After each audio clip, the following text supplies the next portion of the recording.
저희가 접할 수 있는 많은 책 중에서 이게 새로운 자본주의가 온다는 책은 매우 특별한 책입니다. 그러니까 저에게 아주 대단한 인사이트를 주는 책이거든요. 그러니까 저희가 그 책들을 보게 되면 각 책마다 우리에게 주고 있는 장점이 있죠. 그러니까 여러 부분에서 주고 있죠. 근데 이 책은 좀 아주 거창하게 말해서 우리 세대와 다음 세대가 무엇을 지향해야 되는가에 대해서 아주 정확한 인사이트를 주고 있어요. 그러니까 저는 이런 유의 책들이 우리 와튼 스쿨의 교재 중에 한 3권 있어요. 그러니까 이 같은 맥락의 책이 있고, 제가 마치면서 우리가 지난번에 여러분들 읽어봤을 거라고 생각하는 책 한 권을 소개하겠는데, 여하튼 그 같은 맥락의 책이 있는데, 여하튼 반드시 읽어야 될 책입니다. 그리고 반드시 학습해야 되고 반드시 잘 알아야 될 책입니다. 그래서 제가 추천을 드린다면 이 책은 오늘 제가 여러분에게 이 책에 대한 내용을 강의를 쭉 하겠지만은 좀 가까이 놓고 몇 번 좀 읽어봤으면 좋겠다 이렇게 생각해요. 왜냐하면 여기에 나와 있는 내용이 상당히, 제가 이 책에 대해서는 좀 과정에서 수십 번 리뷰를 해봤는데 정확해요. 그러니까 이분은 정말 전문가구나. 그리고 이분의 말은 충분히 경청할 만하구나. 그리고 이대로 하면 되겠구나. 이런 느낌의 생각을 제가 많이 느꼈어요. 그러니까 그만큼 이 책은 아주 정리된 책이고 잘 좋은 책이다 이렇게 말하고 싶어요. 저자가 책을 쓸 때요, 그 책을 준비하는 기간이 얼마 걸릴까 이런 생각, 시간에 대한 개념이 있을 수 있거든요. 심지어 이럴 수가 있죠. 어떤 저자가 즉흥적으로 책을 많이 쓸 수도 있어요. 그러니까 한 달 또는 1년 준비하고 책을 쓸 수도 있겠죠. 그렇잖아요. 이 책은 제가 이렇게 여러 면에서 들여다보니까 50년 준비해서 쓴 책이에요. 그러니까 이 책을 쓰기 위해서 들어가 있는 모든 내용에 대해서, 이 책을 쓰기 위해서 실제 저자가 준비하고 투입한 시간이 얼마 걸리니까 50년 걸렸어요. 그러니까 여러분, 어떤 사람이 50년 동안 준비해가지고 책을 한 권 냈다. 그건 대단히 의미 있는 책이죠. 그러니까 절대적으로 이 책이 가벼운 책이 아닙니다. 그러니까 아주 좀 이렇게 의미심장한 책이다라는 것을 제가 서론으로 말씀드리고 싶어요. 그럼 조금 더 보충 설명을 드리도록 하겠습니다. 우리 대한민국의 역사를 몇 년 봅니까? 반만 년 이렇게 봅니다. 반만 년 크게 나누어서 이제 BC, AD로 나눌 수 있을 것 같아요. 근데 우리 불교에서 불기 이렇게 나오면 4천 몇백 년 이렇게 나오잖아요. 그렇죠? 그다음에 서기 그러면 이제 지금 2012년 이렇게 말하죠. 근데 저희 한반도의 역사에 있어서 BC에 대한 역사가 별로 기록된 게 없어요. 그렇죠? 그러니까 우리나라의 이제 역사가 이제 우리가 알고 있는 기억이 나는 역사는 대표적인 역사 삼국시대로부터 시작하죠. 그러니까 고구려, 백제, 신라, 그렇죠? 그 앞에도 물론 있었죠. BC에 뭐가 있었는지 고조선이 있었네요. 근데 고조선에 대한 이야기들은 신화 같은 이야기가 있고 좀 그래서 이렇게 하지만 실체에 대한 걸 잘 느끼지 않고 역사로서 기록이 있고 문화가 있는 것은 그러니까 고구려, 백제, 신라로부터 시작하죠. 근데 고구려, 백제, 신라에 있어서의 문화의 모든 것은 예술적으로 석탑도 있기도 하고 등등 하긴 하지만은 우리가 볼 때 경제적으로 봤을 때 매우 자연스러워서 자연이었죠. 그러니까 우리가 BC 이전의 시대는 구석기, 신석기 이런 느낌이 들고, 그 다음에 이제 AD로 들어와서 삼국시대 정도 오니까 그때서 드디어 문화가 시작되고, 그렇죠? 그러다가 이제 지금 2000년이 왔는데, 과연 2000년을 어떻게 정의할 것인가에 대해서 이 책에서는 이렇게 말해요. 전 세계 인류의 전환점이다. 이렇게 이제 전환점이다. 이렇게. 그러니까 뭐냐면 그동안의 문명의 마지막이 왔고 이제 새로운 문명의 시작에 있다. 그래서 이 책의 저자는 뭘 보고 있냐면, 만약에 100년 후에 우리 후손이 100년 전에 지금 현재를 조명한다면 뭐라고 평가할 것인가 할 때, 역사의 큰 역사에, 그러니까 인류 역사의 큰 이게 전환점이 바로 이 시기다 이렇게 말합니다. 그러면 지금 현재 우리는 어떤 시대에 살고 있습니까? 라고 하면 지금 자본주의 사회에 살고 있다 이렇게 말하거든요. 자유경제, 이게 자본주의 사회에 살고 있다는데, 이제 자본주의 사회가 이제 앞으로 100년으로 갈 것인가, 200년 갈 것인가에 대해서 이 책의 저자는 어떤 생각이냐면, 가겠지만 현재와 같은 자본주의는 갈 수가 없다 이렇게 말해요. 그러니까 현재의 자본주의는 이제 마지막이 왔다 이렇게 말하고, 이제 자본주의를 바뀌어야 된다는 거죠. 그럼 어떻게 바뀔 것인가? 그러니까 인류의 자본주의 역사는 뭐가 바뀔 거예요. 그리고 그 자본주의 주체는 뭐가 되고 어떤 방향으로 가야 될 것인가에 대한 어떤 개념을 적은 책이 바로 이 책입니다. 그래서 이 책에 서론이 있고 본론이 있고 결론이 있는데 서론은 어떤 내용이냐면 현재 자본주의에 대한 이제 비평으로 시작돼요. 현재 자본주의에 대한 비평이에요. 현재 자본주의 비평 중에서 매우 특별한 현상을 몇 개 말했는데 이렇게 말했습니다. 이분이 이제 태어난 시기가 이제 이 책의 저자가 태어난 시기가 1950년이라고 그래요. 1950년대 초반, 1950년에 이분이 이제 태어났는데 태어났을 때 당시에 지구의 인구수가 20억이었다는 거예요. 근데 지금 현재 인구가 60억이라고 말한다는 거죠. 근데 자기 생각에 앞으로 자기 20-30년은 더 살 것 같은데 지금 평균 수명으로 기준했을 때 그때 가서는 80억이 될 거로 예측이 된다는 거예요. 그러니까 이 지구에 이 당대, 그러면 자기가 태어나서 오늘까지 1950년에 있으니까 2010년이니까 약 50년의 세월이 이제 50년, 뭐 60년 됐죠. 그러니까 60년, 5, 60년 사이에 60억이 되고 그 다음에 또 한 20년 돼서 80억이 된다면 20억의 인구가 지구를 살고 있을 때의 경제 체제하고 60억의 체제, 80억의 체제가 어떻게 될 것인가? 그건 급격한 혼란이 생길 수밖에 없는 거죠. 그러다 보니까 과거에 있었던 모든 경제 체제와 모든 이제 뭐 500년의 역사를 가지고 있는 경제 체제, 200년의 역사를 가지고 있는 경제 체제가 지금 현재 한계에 도달했다는 거죠. 그러니까 이제는 한계에 도달했기 이 상태로 연속으로 갈 수는 없다는 거죠. 그래서 이분이 이제 말했던 것이 몇 가지 대표적 우리가 다 알고 있는 대표적인 것을 말하면 1번 자원의 고갈. 그러니까 우리 옛날에 이제 그 에너지 원주 가장 대표적인 게 석유이죠. 그러니까 원유, 이게 사막으로부터 또 땅 속에서 석유를 뿌려다가 하는 거죠. 그러니까 이 지구의 역사 가운데 과거에 이제 공룡 시대가 있었고, 그렇죠? 그 시대에 있었던 것들이 어떤 지각 변동과 여러 가지 상황에 의해서 땅 속에 묻혔고 온도 꽉 압력이 있어서 그것이 꽉 굳어져 버려가지고 액체가 돼가지고 땅속 깊은 곳에 이제 원유로 존재하고 있는데 원유를 우리가 이제 파이프를 통해서 이제 그것을 추출해다가 에너지로 사용하기 시작한 거죠. 그래서 시작해가지고 했는데 서서히 뭐가 됩니다. 고갈이 가까워지고 있다. 자원의 고갈, 그렇죠? 자원의 고갈. 그게 이제 예측이 된다는 거죠. 이번 세대, 향후 3-40년 지나고 났을 때 어떻게 될 것인가. 심지어는 요즘에 그 나오는 문제 중에 한 가지가요. 그게 땅 속에 묻혀 있는 자원들을 너무 많이 하다 보니까 공동화 생겨가지고 땅이 꺼진다는 거예요. 이렇게 쉽게 말해서. 그러니까 그걸 메꾸는 기술이 이제 필요하다는 거죠. 이제 쉽게 말해서 그 뭐 이렇게 여러 이렇게 자원의 고갈에 대한 현상이 이렇게 고갈. 그동안은 자원이 풍부한 나라가 있었고 했는데 이 지구 역사상 인구가 20억도 아니고 60억도 아니고 80억까지 올라가는 이 시점에 있어서 소비량이 엄청 늘다 보니까 이 지구가 가지고 있는 자원이 고갈되고 있는데 그것이 뭐 얼마나 가겠냐 이게 몇백 년 가겠습니까? 이런 말이죠. 아닌 것 같아요. 몇십 년밖에 없는 것 같다는 거죠.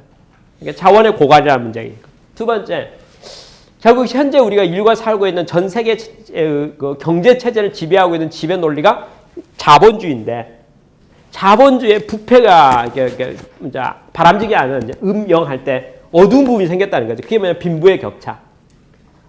빈익빈 부익부 현상이 과거에도 있었지만 옛날에도 있었다 이거죠. 빈익빈 옛날에 있었는데 심화되기 시작하더니 지금은 너무 심해졌다는 거예요. 그럼 앞으로 더 심해질 것 같다는 거예요.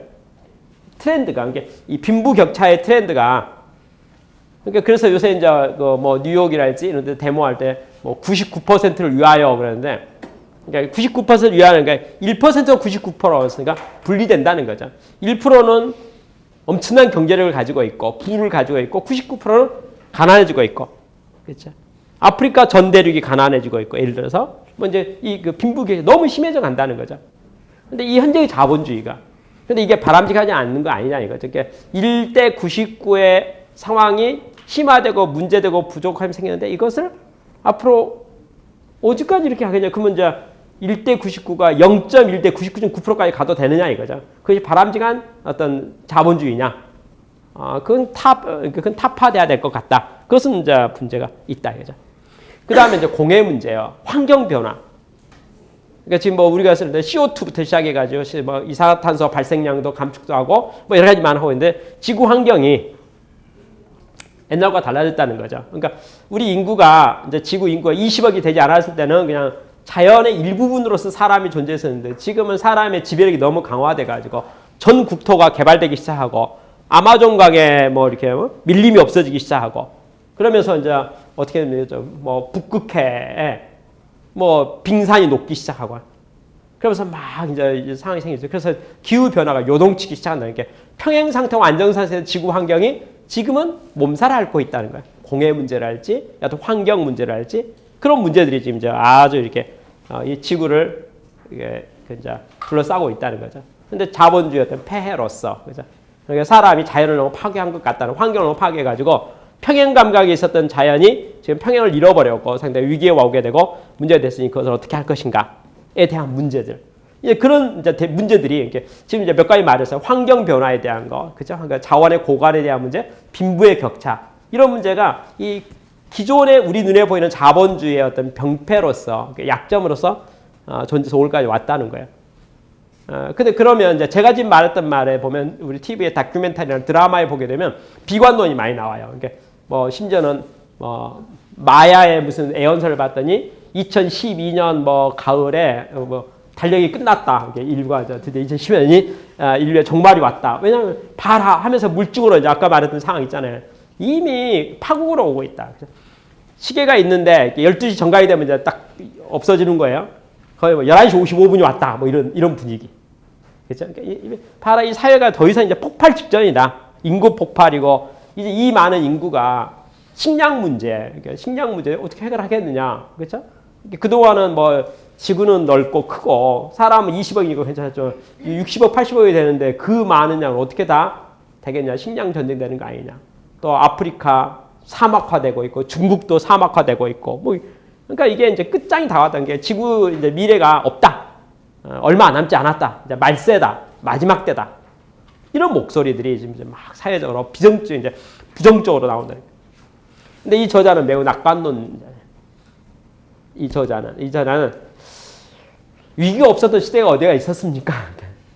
모든 시기에는 항상 위기의 의식이 있었고 위기가 있었고 지금도 위기인 건 맞습니다. 그러나 우리는 그것을 극복할 지혜가 있습니다 하는 말에서 새로운 자본주의가 온다. 이게 이제 새로운 자본주의 개념이 지혜를 말해요. 그러니까 지금 말하는 그 문제를 극복할 수 있는 문제. 그러니까 그러니 이제 이렇게 가서 우리는 그것을 극복해야 된다. 그러니까 정반합 그러잖아요. 그러니까 우리가 자본주의의 장점 쫙 갔더니 반이 나온 거예요. 여러 이제 부작용이 나온 거죠. 바람잡이의 모습이 나온 거. 그러면 정반이 나왔으니까 좋을 줄 알고 정을 했는데, 그죠? 부작용 나왔으니까 반이 나왔으니까 뭘 합이 나와야 될 거 아닙니까? 정반 합. 그래서 합에 대한 이야기가 바로 이제 이 책의 저자가 이제 매우 이제 열정을 쏟아서 관심을 가지고 있고 노력하고 있는 쓰는데 다행스러운 것은 이 책이 뭐냐면요. 이런 얘기죠. 이래야 된다고 사려 됩니다. 이러셔야 됩니다라는 메시지로서 그치지 않고 실증을 많이 하고 있어요.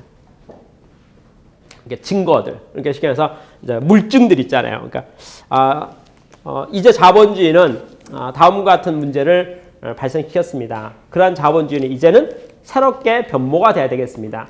그러면 새롭게 변모된 자본주의는 어떻게 돼야 될까요? 그건 이렇게 돼야 됩니다. 근데 이렇게 된 것에서 많은 사람들이 이런 관심을 갖고 시도를 했는데 결과가 이렇게 나오고 있으니 이제 이렇게 횡격적이 하면 안 되겠습니까? 이런 관점이에요. 그러니까 이 책은 그런 점에서 매우 희망적이죠. 그러니까 우리가 그 시대를 바라보는 많은 메시지들이 있는데 책과 글들이 있는데 그 글들에 패턴을 보면 이제 두 가지가 있어요. 하나는 부정적인 책들이 있어요. 끝장났다 이렇게 좀 절망스럽네요. 뭐 팩트는 맞는 것 같은데 여하튼 미래에 대해서 암울하게 썼으니까 걱정이 되네요. 그 다음에 낙관주의적인 책들이 있긴 해요. 근데 그 책들, 낙관주의 책이 보면 좀 지나친 낙관주의예요. 좀 막연해요. 추상적이고 관념적이고 손에 잡히지 않아요. 그럴듯하긴 한데 어쩐지 좀 이게 좀 구체적이지 않고 현실적이지 않죠. 근데 이 책은 그런 범주가 아니에요. 이 책은 현재의 문제점을 정확히 진단한과 동시에 방향성을 제안했을 뿐만 아니라 방향성의 예제들 있잖아요. 그래서 사례들을 설명하고 그 사례에서 내가 이걸 확신하니 우리 같이 이 길 갑시다. 라고 하는 제안사항이 이 책에 담겨 있습니다. 이제 그런 면에서 상당히 의미가 있어요. 그래서 이 책은 이제 두 가지 관점에서 볼 수가 있겠네요. 첫 번째, 지난 우리가 공부했던 내용 중에 벤처기업 창업하려면 사업 영역을 잘 정해야 된다. 이렇게 말했잖아요. 그런데 이 책은 뭐라고 말합니까? 새로운 자본주의니까 미래 시대는 이렇게 올 거니까 이런 사업을 하시면 됩니다. 이렇게 말하는 거죠. 그래서 그러니까 아이템을 딱 정해놨어요. 그러니까 그러면 이제 내가 지금 사업을 하려면 어떤 사업은 좋겠습니까? 이 책에서 말하는 사업 하시면 됩니다. 왜? 이 책에서 말하는 새로운 자원주의는 미래에 대한 이야기니까. 그죠? 미래 사업을 해야 됩니다. 그죠? 그래서 이제 이 책에 이제 자기 논리를 잘 설명하기 위해서 이제 그 실패 사례와 성공 사례를 많이 썼는데 제가 참고로 시작을 의미에서 실패 사례부터 하나 설명하려고 해요. 몬산토라는 회사 이야기가 나와요. 몬산토. 이 몬산토라는 회사가 어떤 회사냐면 원래는 화학업체였대요. 화학약품이랄지 화학업체였는데 이 회사가 미래를 딱 읽어보니까 앞으로 시대는 이게 바이오 시대가 되는 것 같아요. 바이오 시대가. 그래서 이분들이 이제 크게 비전을 몬산토의 미래는 이렇게 바뀌어야 된다고 해서 만든 게 세 가지였대요. 하나는 식품이란 용어하고 보건이란 용어하고 그 다음에는 이제 희망. 이게 미래 뭐 비전 있잖아요. 비전에서 미래는 희망이고 미래는 식품이고 미래는 보건이다. 그래서 드디어 뭐 하니까 농작물들 있잖아요. 그 종자, 종묘 이쪽 사업으로 이게 계속 들어간 거예요.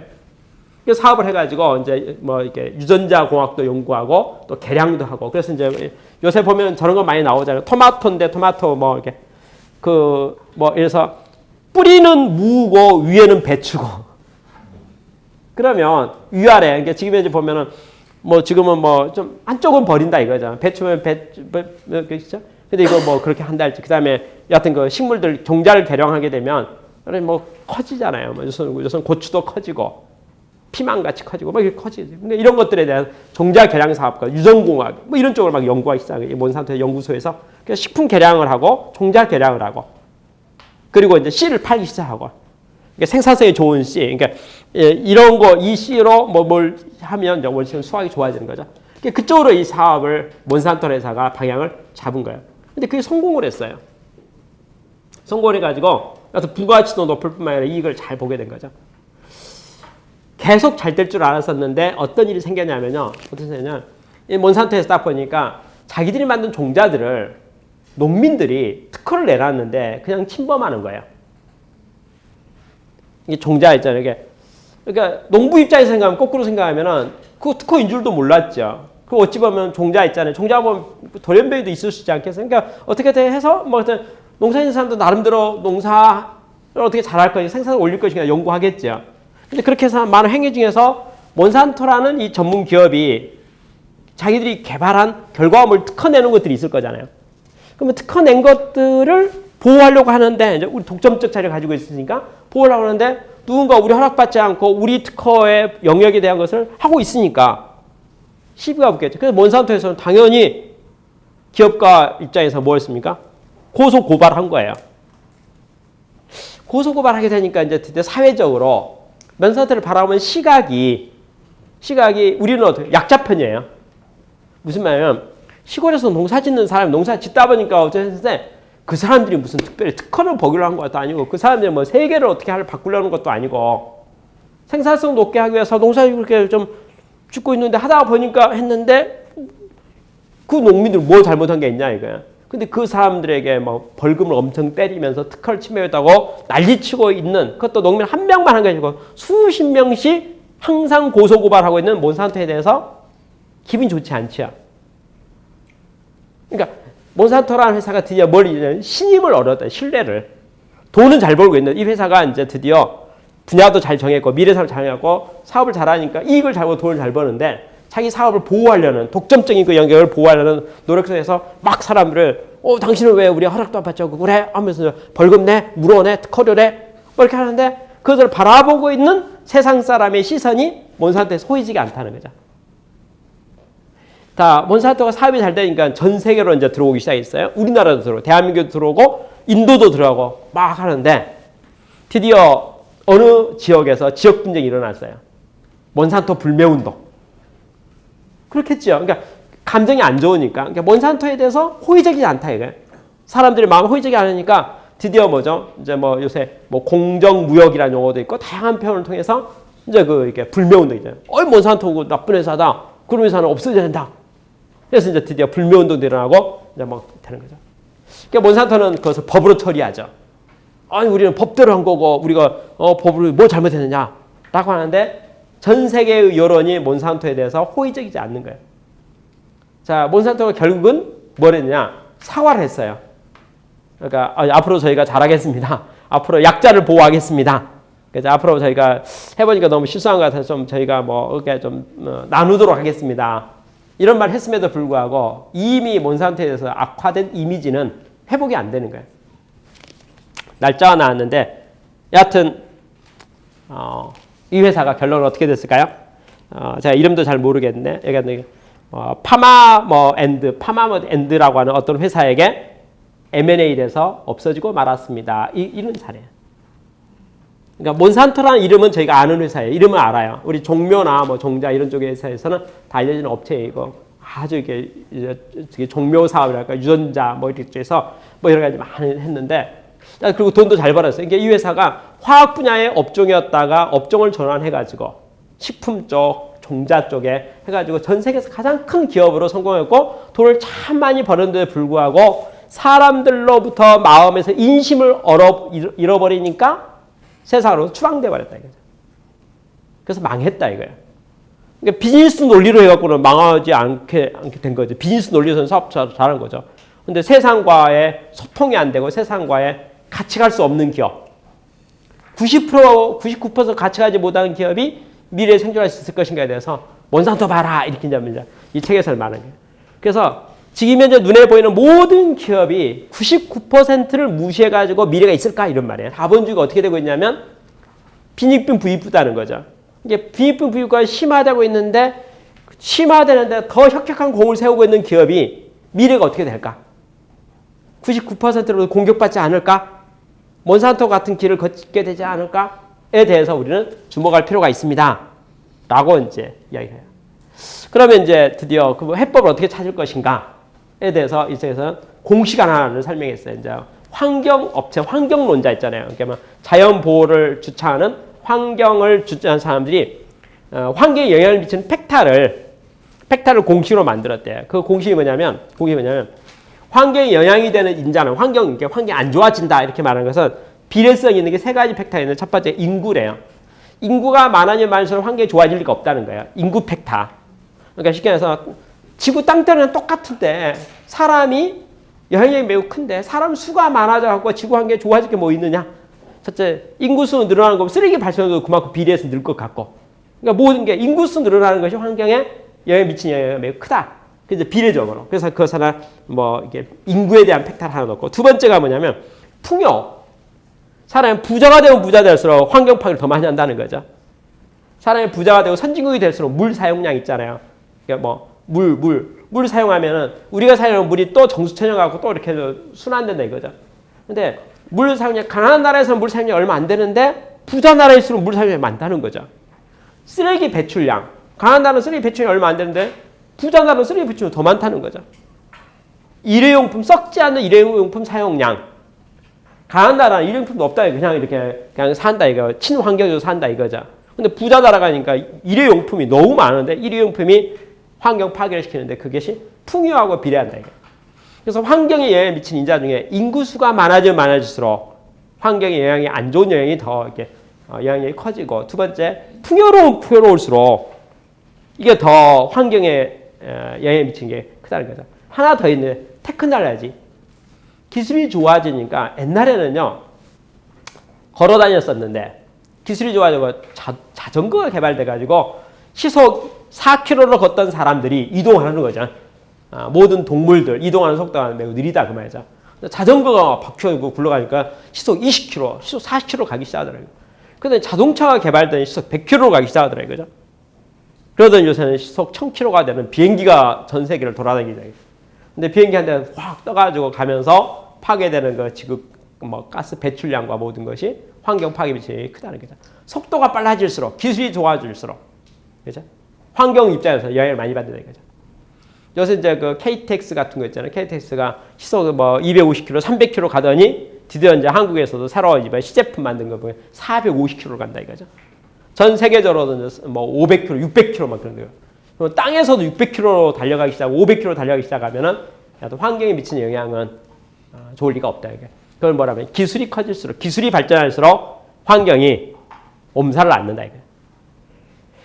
그러면 지금 이제 인구가 느는 걸 통제할까요 이 말이죠.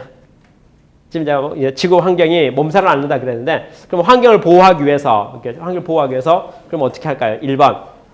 인구수를 줄일까요? 20만, 60만, 80만 가고 있는 인구를 다시 40만, 20만으로 줄일까요? 그건 아닌 것 같다는 거죠. 2번. 풍요를 줄일까요? 다 선진국들 잘 살고 있는데, 편리하게 살고 있는데, 뭐 더 편리해졌는데, 그럼 이제 앞으로는 저 지하철 다 없애버리고, 비행기도 다 없애버리고, 다 원시로 돌아가도록 그렇게 할까요? 또 그것도 방향이 안 맞는 것 같다는 거죠. 그래서 이 새로운 자본주의에서 낸 제 아이디어가 뭐냐면, 테크놀로지를 분자로 가져가지 말고 분모로 가져가야겠다는 거예요. 아까 환경이 이제 비례성 있잖아요. 비례성이 아까 말한 환경에 미치는 영향, 사회 이제 이렇게 가는 지구가 깨지겠다 그 말이죠. 지구가 몸살나고 지구가 망하겠다 그 말이에요. 근데 안 망하려면 어떻게 될까? 근데 환경 요소가 영향에 미치는 자가 인구수에 비례한다고 그러고, 인구수 비례한다고 했죠. 그렇죠? 그 다음에 풍요도에 비례한다고 했잖아요. 그리고 기술력에 비례한다고 했죠. 기술이 좋아지니까, 풍요로워지니까, 사람이 많으니까 지구가 몸살을 앓는다 그랬죠, 이게. 근데 그 중에서 그럼 어떻게 할까? 이렇게 이제 뭐 그럼 결론, 이게 멸망으로 가고 있다 이런 말이니까, 그럼 이게 회복시키려면 어떻게 하면 좋겠는가에 대해서 이 저자의 아이디어는 뭐냐면, 아이디어는 분자에 있는 비례성에 있는 인구 더 늘어나는 거 뭐 봐줘야 될 것 같다는 거죠. 풍요로워지는 거 봐줘야 될 것 같다는 거예요. 대신 그것을 통제하기 위해서는 기술력, 테크놀로지가 분자로 가면 안 되고, 이 기술이 인류를 위해서, 지구를 위해서 써야겠다는 테크놀로지.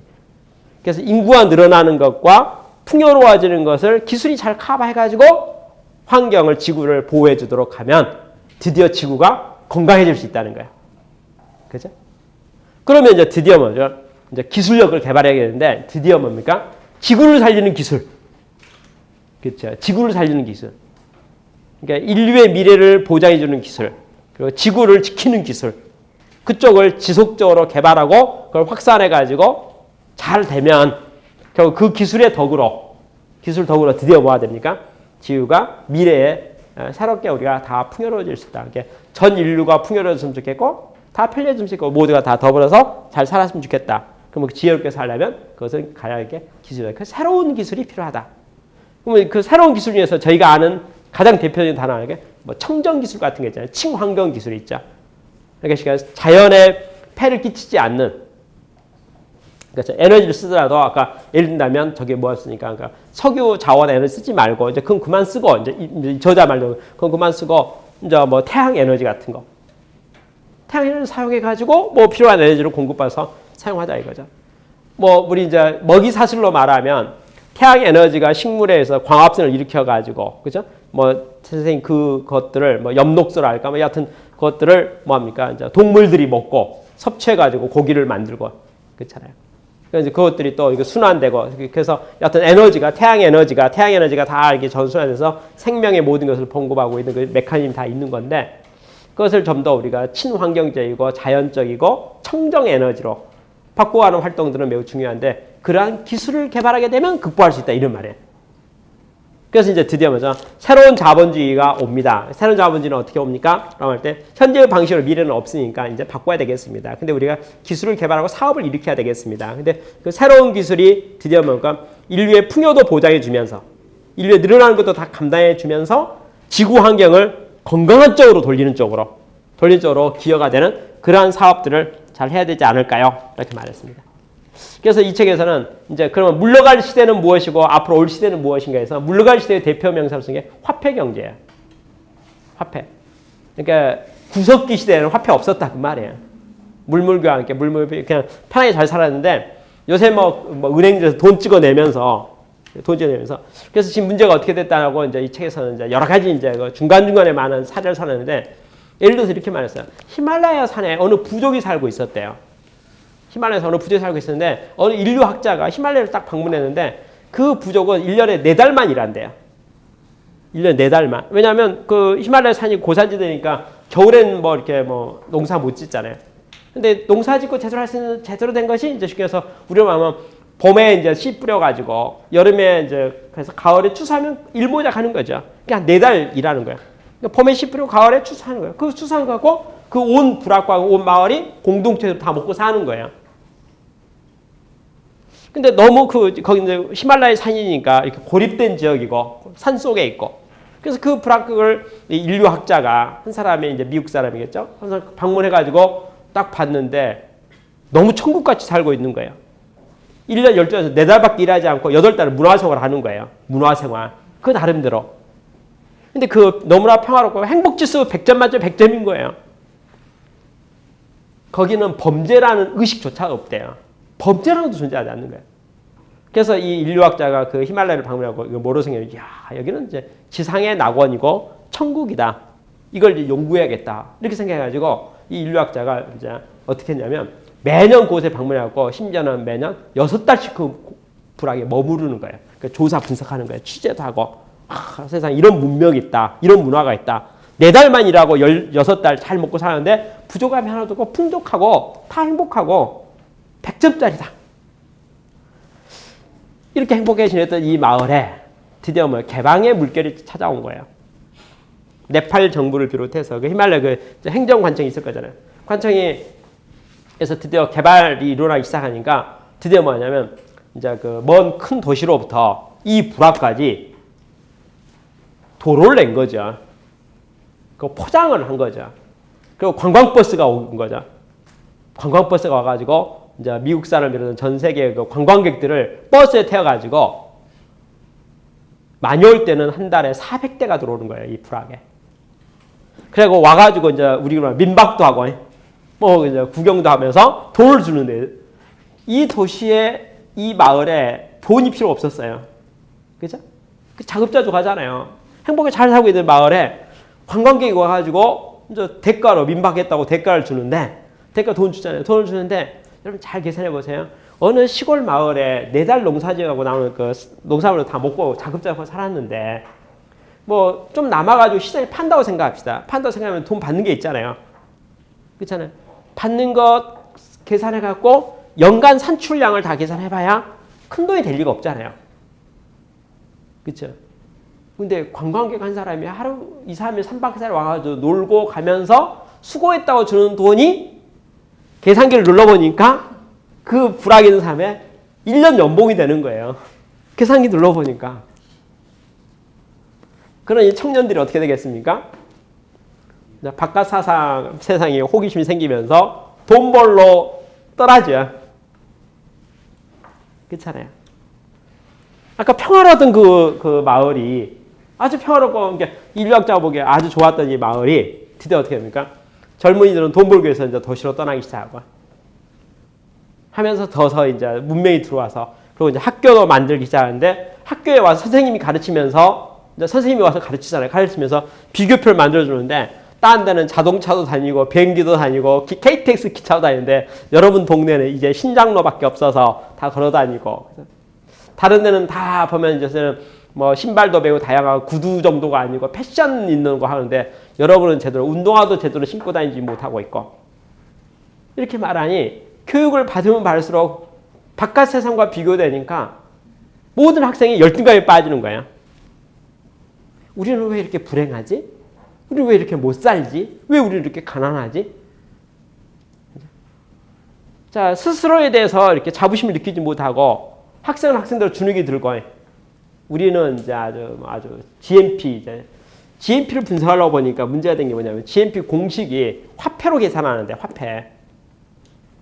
이 자급자족하고 있는 동네에 화폐가 돌지를 않으니까 GNP가 제로예요.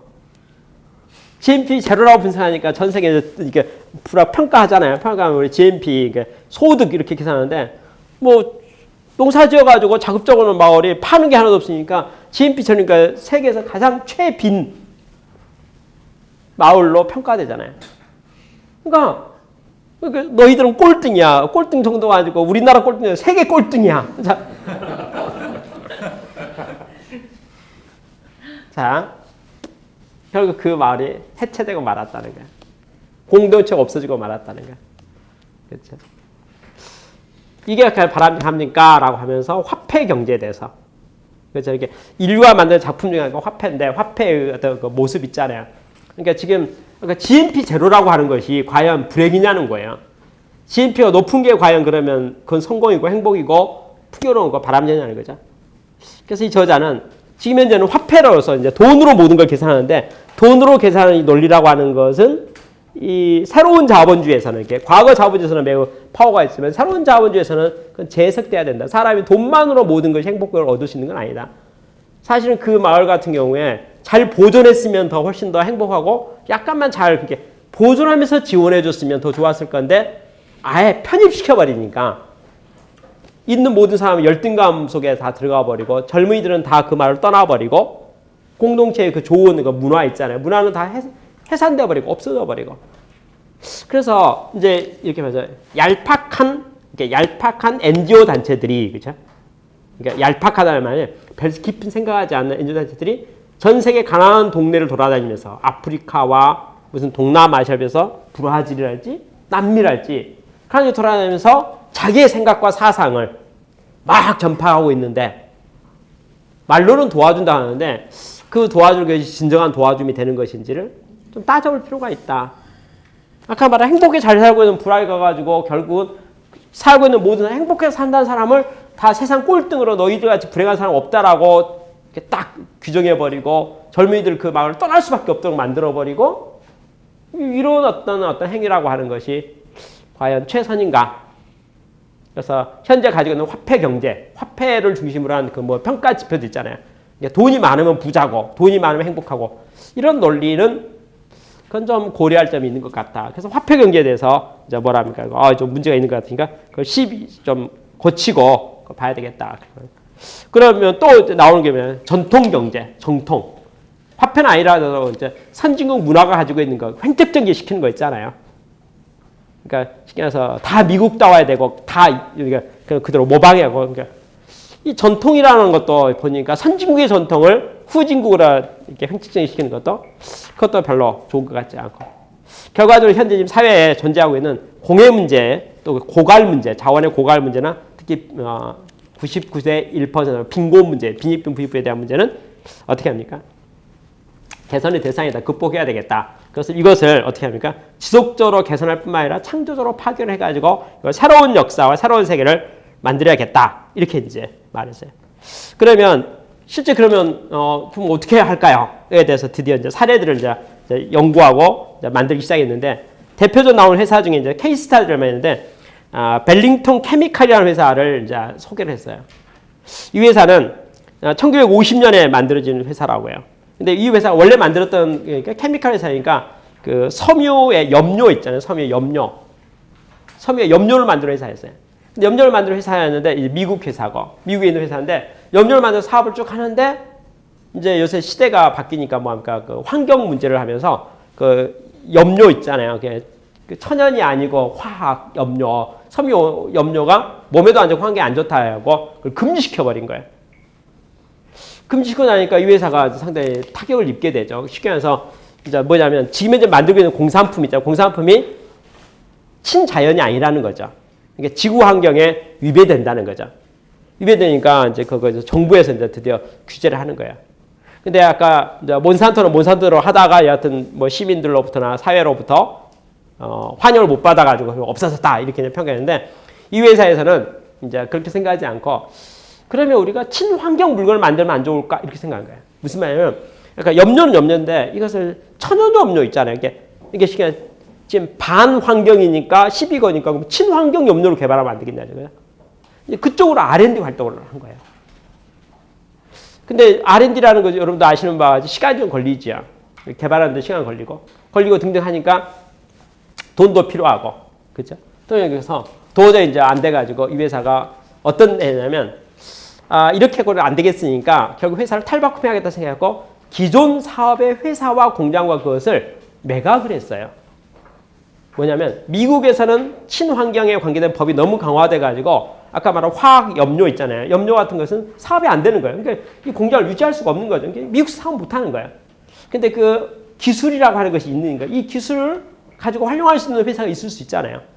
그래서 어떻게 하냐면 기존 사업을 매각을 하고 매각한 돈을 가지고 아까 천연, 친환경, 바이오 쪽 있잖아요. 이쪽으로 R&D를 계속 해가지고 신규 사업을 시작한 거죠. 그랬더니 회사를 매각한 자금을 가지고 매각한 자금 갖고 신규 사업을 하게 되고 신규 사업이 드디어 본 궤도에 오르게 된 거죠. 그렇잖아요. 그 다음에 기존 사업, 아까 기존 매각한 회사에서는 그 산 회사가 있을 거잖아요. 그 산 회사는 나름대로 또 필요한 곳으로 그 기술력을 가지고 활용하는 거죠. 근데 새로운 친환경에 대한 사업이 드디어 뭡니까? 이제 드디어 섬유 원료도 만들고 첨가물도 만들고 등 여러 가지 하게 됐는데 그게 이제 드디어 R&D 결과물들이 사회적으로 유용하게 돼가지고 활용이 됐다는 거예요. 그래서 드디어 이제 다시 뭐합니까? 매출도 커지고 잘 되고 있다는 거죠.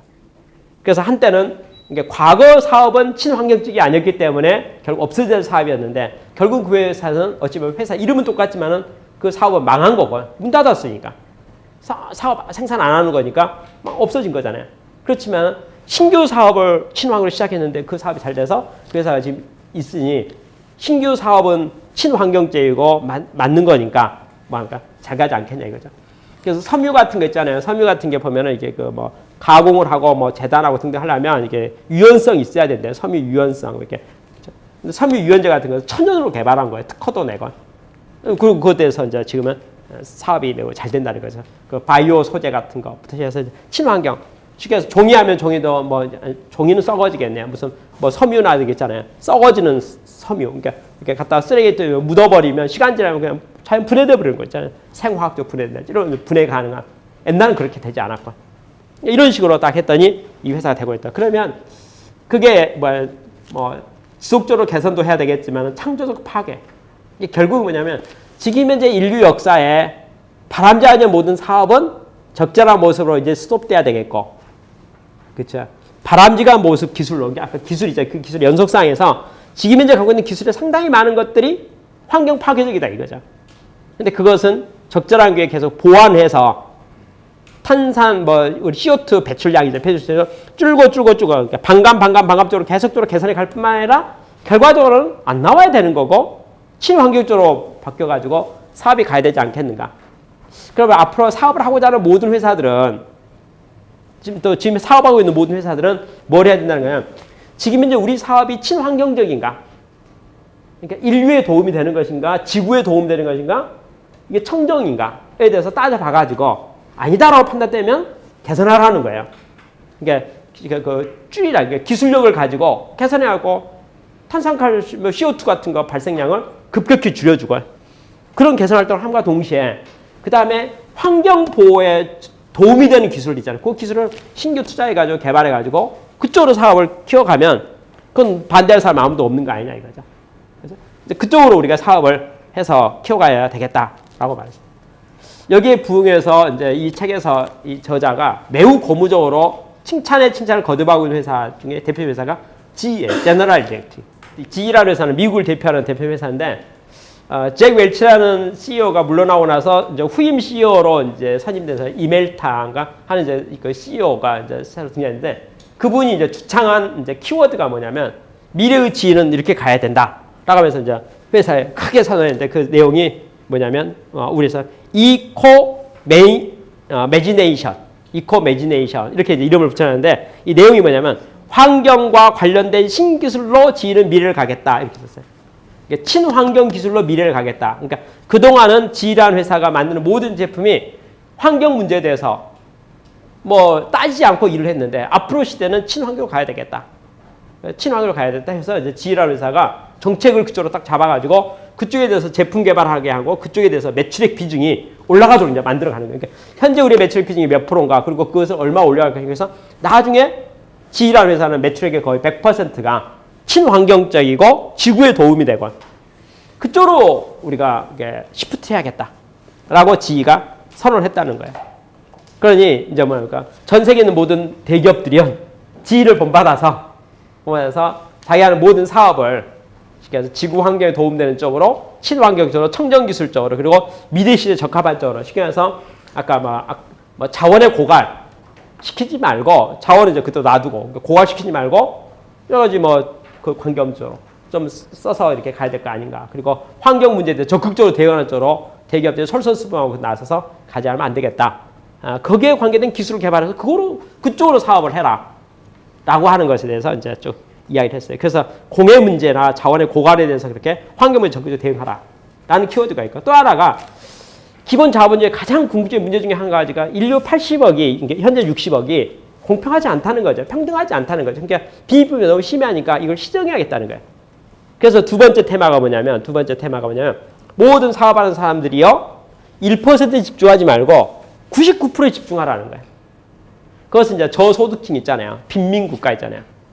쉽게 말해서 가난한 나라 사람들도 풍요로워질 수 있도록 도와주라는 거죠. 그러니까 피라미드로 보면 피라미드 상층부에 그 중위 있고 하가 있잖아요.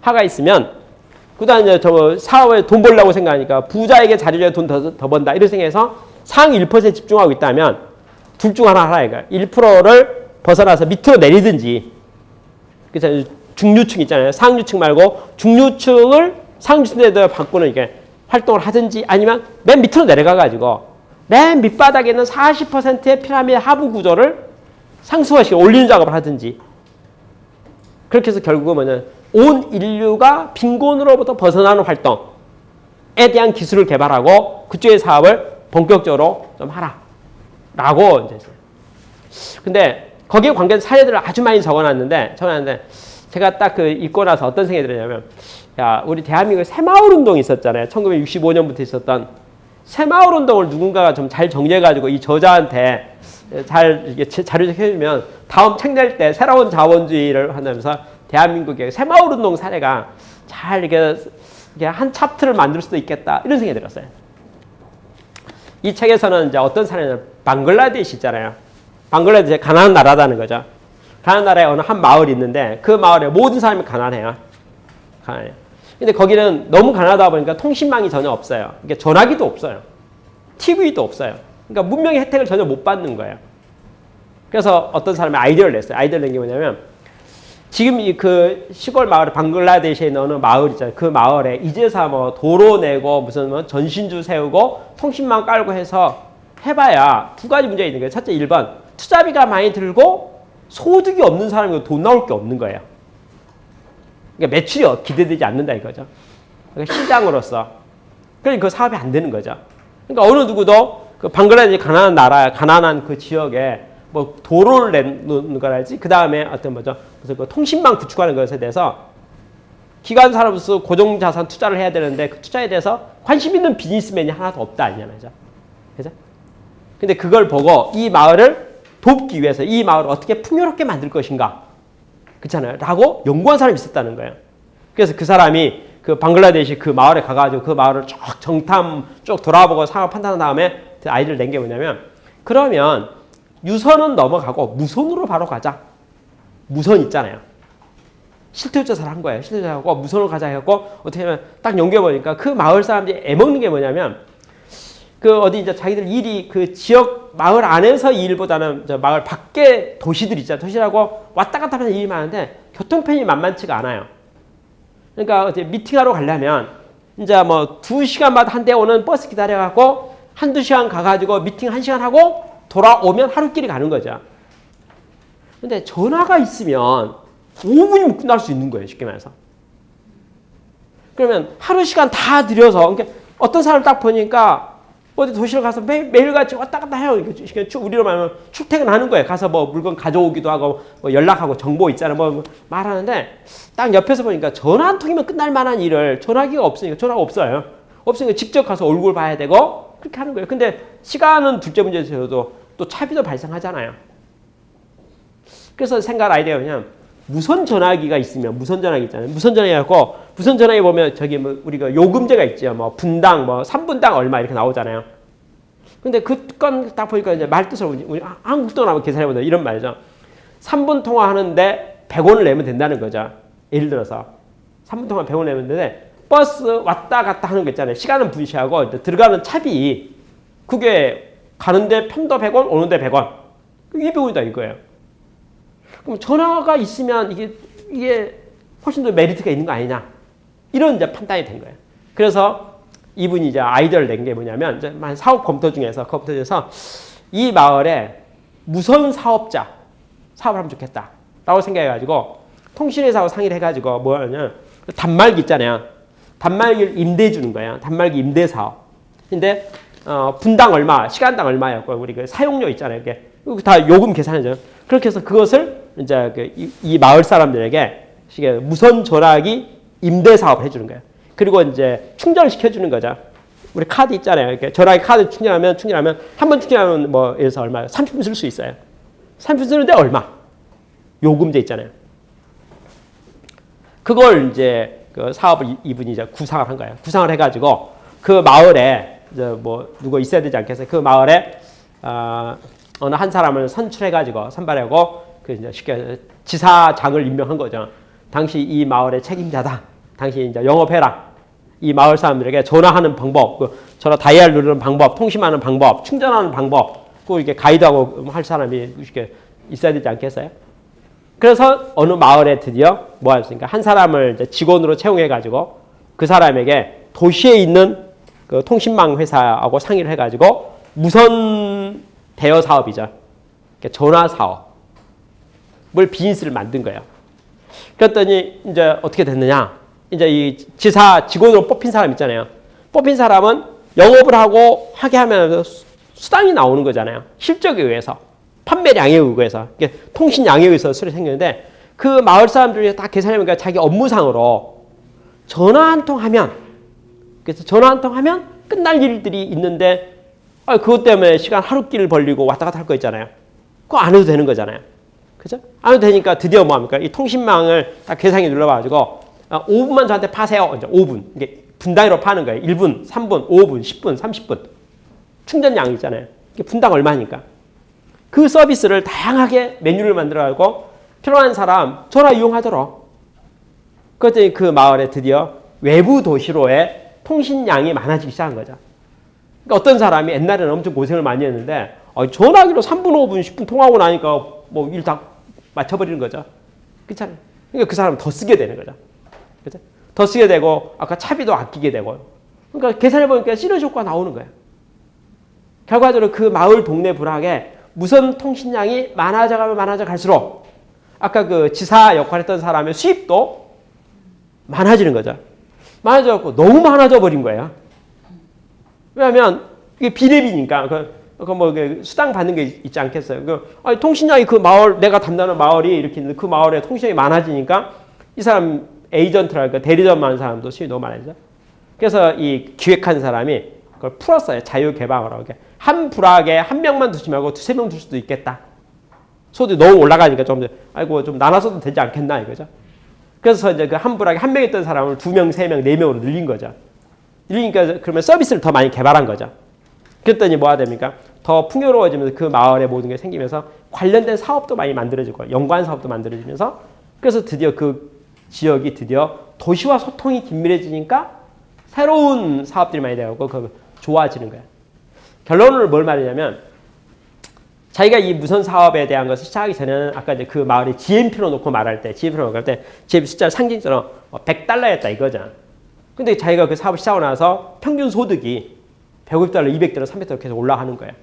그리고 이제 드디어 뭐 도농 간의 뭐 협력 사업 뭐 등등 해가지고 거기서 이렇게 유기농 채소 만들면 이게 딱 이제 할 수 있는 비즈니스가 많이 만들어지고 그 마을에서 할 수 있는 것들이 되면서 그 지역이 개발되는 거예요.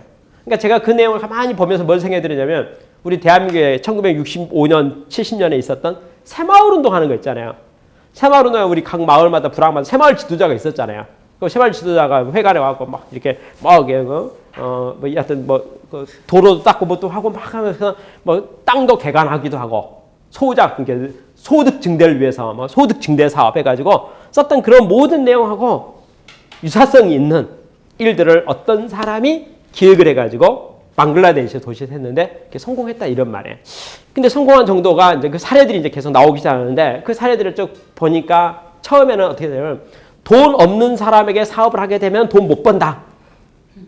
이게 이제 고정관념이었었는데 방글라데시에 아무 돈 없는 사람들을 가가지고 그들의 생활을 편리하게 해주고 도와줬는데 도리어 사업도 많이 만들어지고 일도 잘 돼가지고 소득이 많이 증대돼가지고 다 잘 됐는데 뭐 잘못된 게 있느냐. 그렇죠? 그게 참 잘 된 것 같다. 그렇죠? 이제 그래서 이 저자가 이제 그런 사례들을 많이 연구하면서 혹시 저소득층을 공략해가지고 성공한 기업들이 없을까? 아까 이제 쉽게 이제 사업의 영역이 1대 99라 했는데 90%잖아요. 그러니까 쉽게 소외된 피라미드 조직으로 봐서 맨 하층부에 있는 사람들을 겨냥한 사업들에 대해서 이제 케이스들을 이제 조사하기 시작했어요. 야, 그러면 이 저소득층에 대해서 사업하는 게 어떤가 의미가 있는가. 그렇죠? 봤더니 어느 시멘트 회사가 체크가 됐어요. 시멘트 만든 시멘트 회사. 시멘트 만드는 회사는 시멘트를 어디다 파느냐? 건축자재로 팔아요. 건설회사에 팔아요. 근데 이 시멘트 만드는 회사가 관심을 가지고 저소득층 있잖아요. 저소득층에 관심을 가지고 이제 사업을 검토하게 됐어요. 근데 배경이 뭐가 되냐면 어느 해에 시멘트 사업에 불황이 왔어요. 불황이었는데 불황이니까 매출이 감소가 됐거든요. 매출이 감소가 됐는데 자기들이 이제 매출 감소해서 자기들 이제 시멘트 회사로서 A급 고객, B급 고객, C급 고객이 있을 거잖아요. A급 매출이 반 줄고 B급 고객이 또 맞추는데 C급 고객이 매출이 안 주는 거예요. 무슨 말이냐면 그러니까 이 시멘트 회사에서 자기를 고객을 분석했는데 호황일 때 말고 불황이 됐더니 매출이 반 줄었어요. 근데 A급 고객 있잖아요. 당연히 많이 줄었죠. B급도 줄었는데 C급이 자기로 봐서는 매출 비중이 크지도 않아요. 근데 C급 고객은 불황인데도 안 줄었어요. 그게 이제 특기사항으로 이제 체크된 거죠. 아니 왜 불황이 됐는데 C급 고객은 안 줄었지? 그래서 C급 고객을 이제 조사를 해본 거예요. 봤더니 빈민마을 있잖아요. 빈민마을에서 시멘트를 쓰는데 뭐냐면 증개축 보수공사 할 때 이게 빈민가의 사람들이 보니까 뭐 하냐면 비도 새잖아요. 담도 무너지잖아요. 뭐 태풍 불고 나면 무너지고 그러면 이제 보수해야 되잖아요. 그러면 시멘트 사잖아요. 그렇게 싸는 시멘트가 불황이든 호황이든 비 새면 비는 막아야 될 거 아니겠어요? 양은 많지 않지만 그 양은 있는 거고 꾸준히 쓰는 거죠. 그렇잖아요. 그래서 이 시멘트 회사가 관심을 갖기를 야 A급은 A급, B급, C급 고객이 있는데 A급 고객은 이게 호황이면 커지다가 불황이면 폭 꺼져 있는데 우리 회사로 봐서는 탄력성이 매우 이렇게 왔다 갔다 하니까 좀 불안하다 이거죠. 근데 C급 고객은 불황이든 호황이든 잘 나가서 꾸준하다 이거죠. 그 우리 회사가 안정성을 위해서는 C급 고객에 대한 매출 비중을 올릴 필요가 있는 것이 아닌가 이렇게 생각해가지고 드디어 C급 고객에 있는 빈민층 있잖아요. 이쪽에 이 시멘트 회사가 관심을 갖게 된 거예요. 그 관심을 가지고 드디어 딱 가가지고 이제 조사 분석을 했죠. 했더니 아쉬운 상황이 생긴 거예요. 내용이 뭐냐면 물량이 얼마 안 맞는 거예요. 물량이. 쉽게 해서 자기가 C급 고객 딱 가서 보니까 집도 다 고쳐야 되겠는 거예요. 시멘트 공장 입장 봐서 시멘트 소요량이 이 집도 이건 수리할 게 아니고 허물고 다시 해야 되겠걸. 그러니까 자기가 보니까 이제 우리로 말하면 재건축 사업이에요.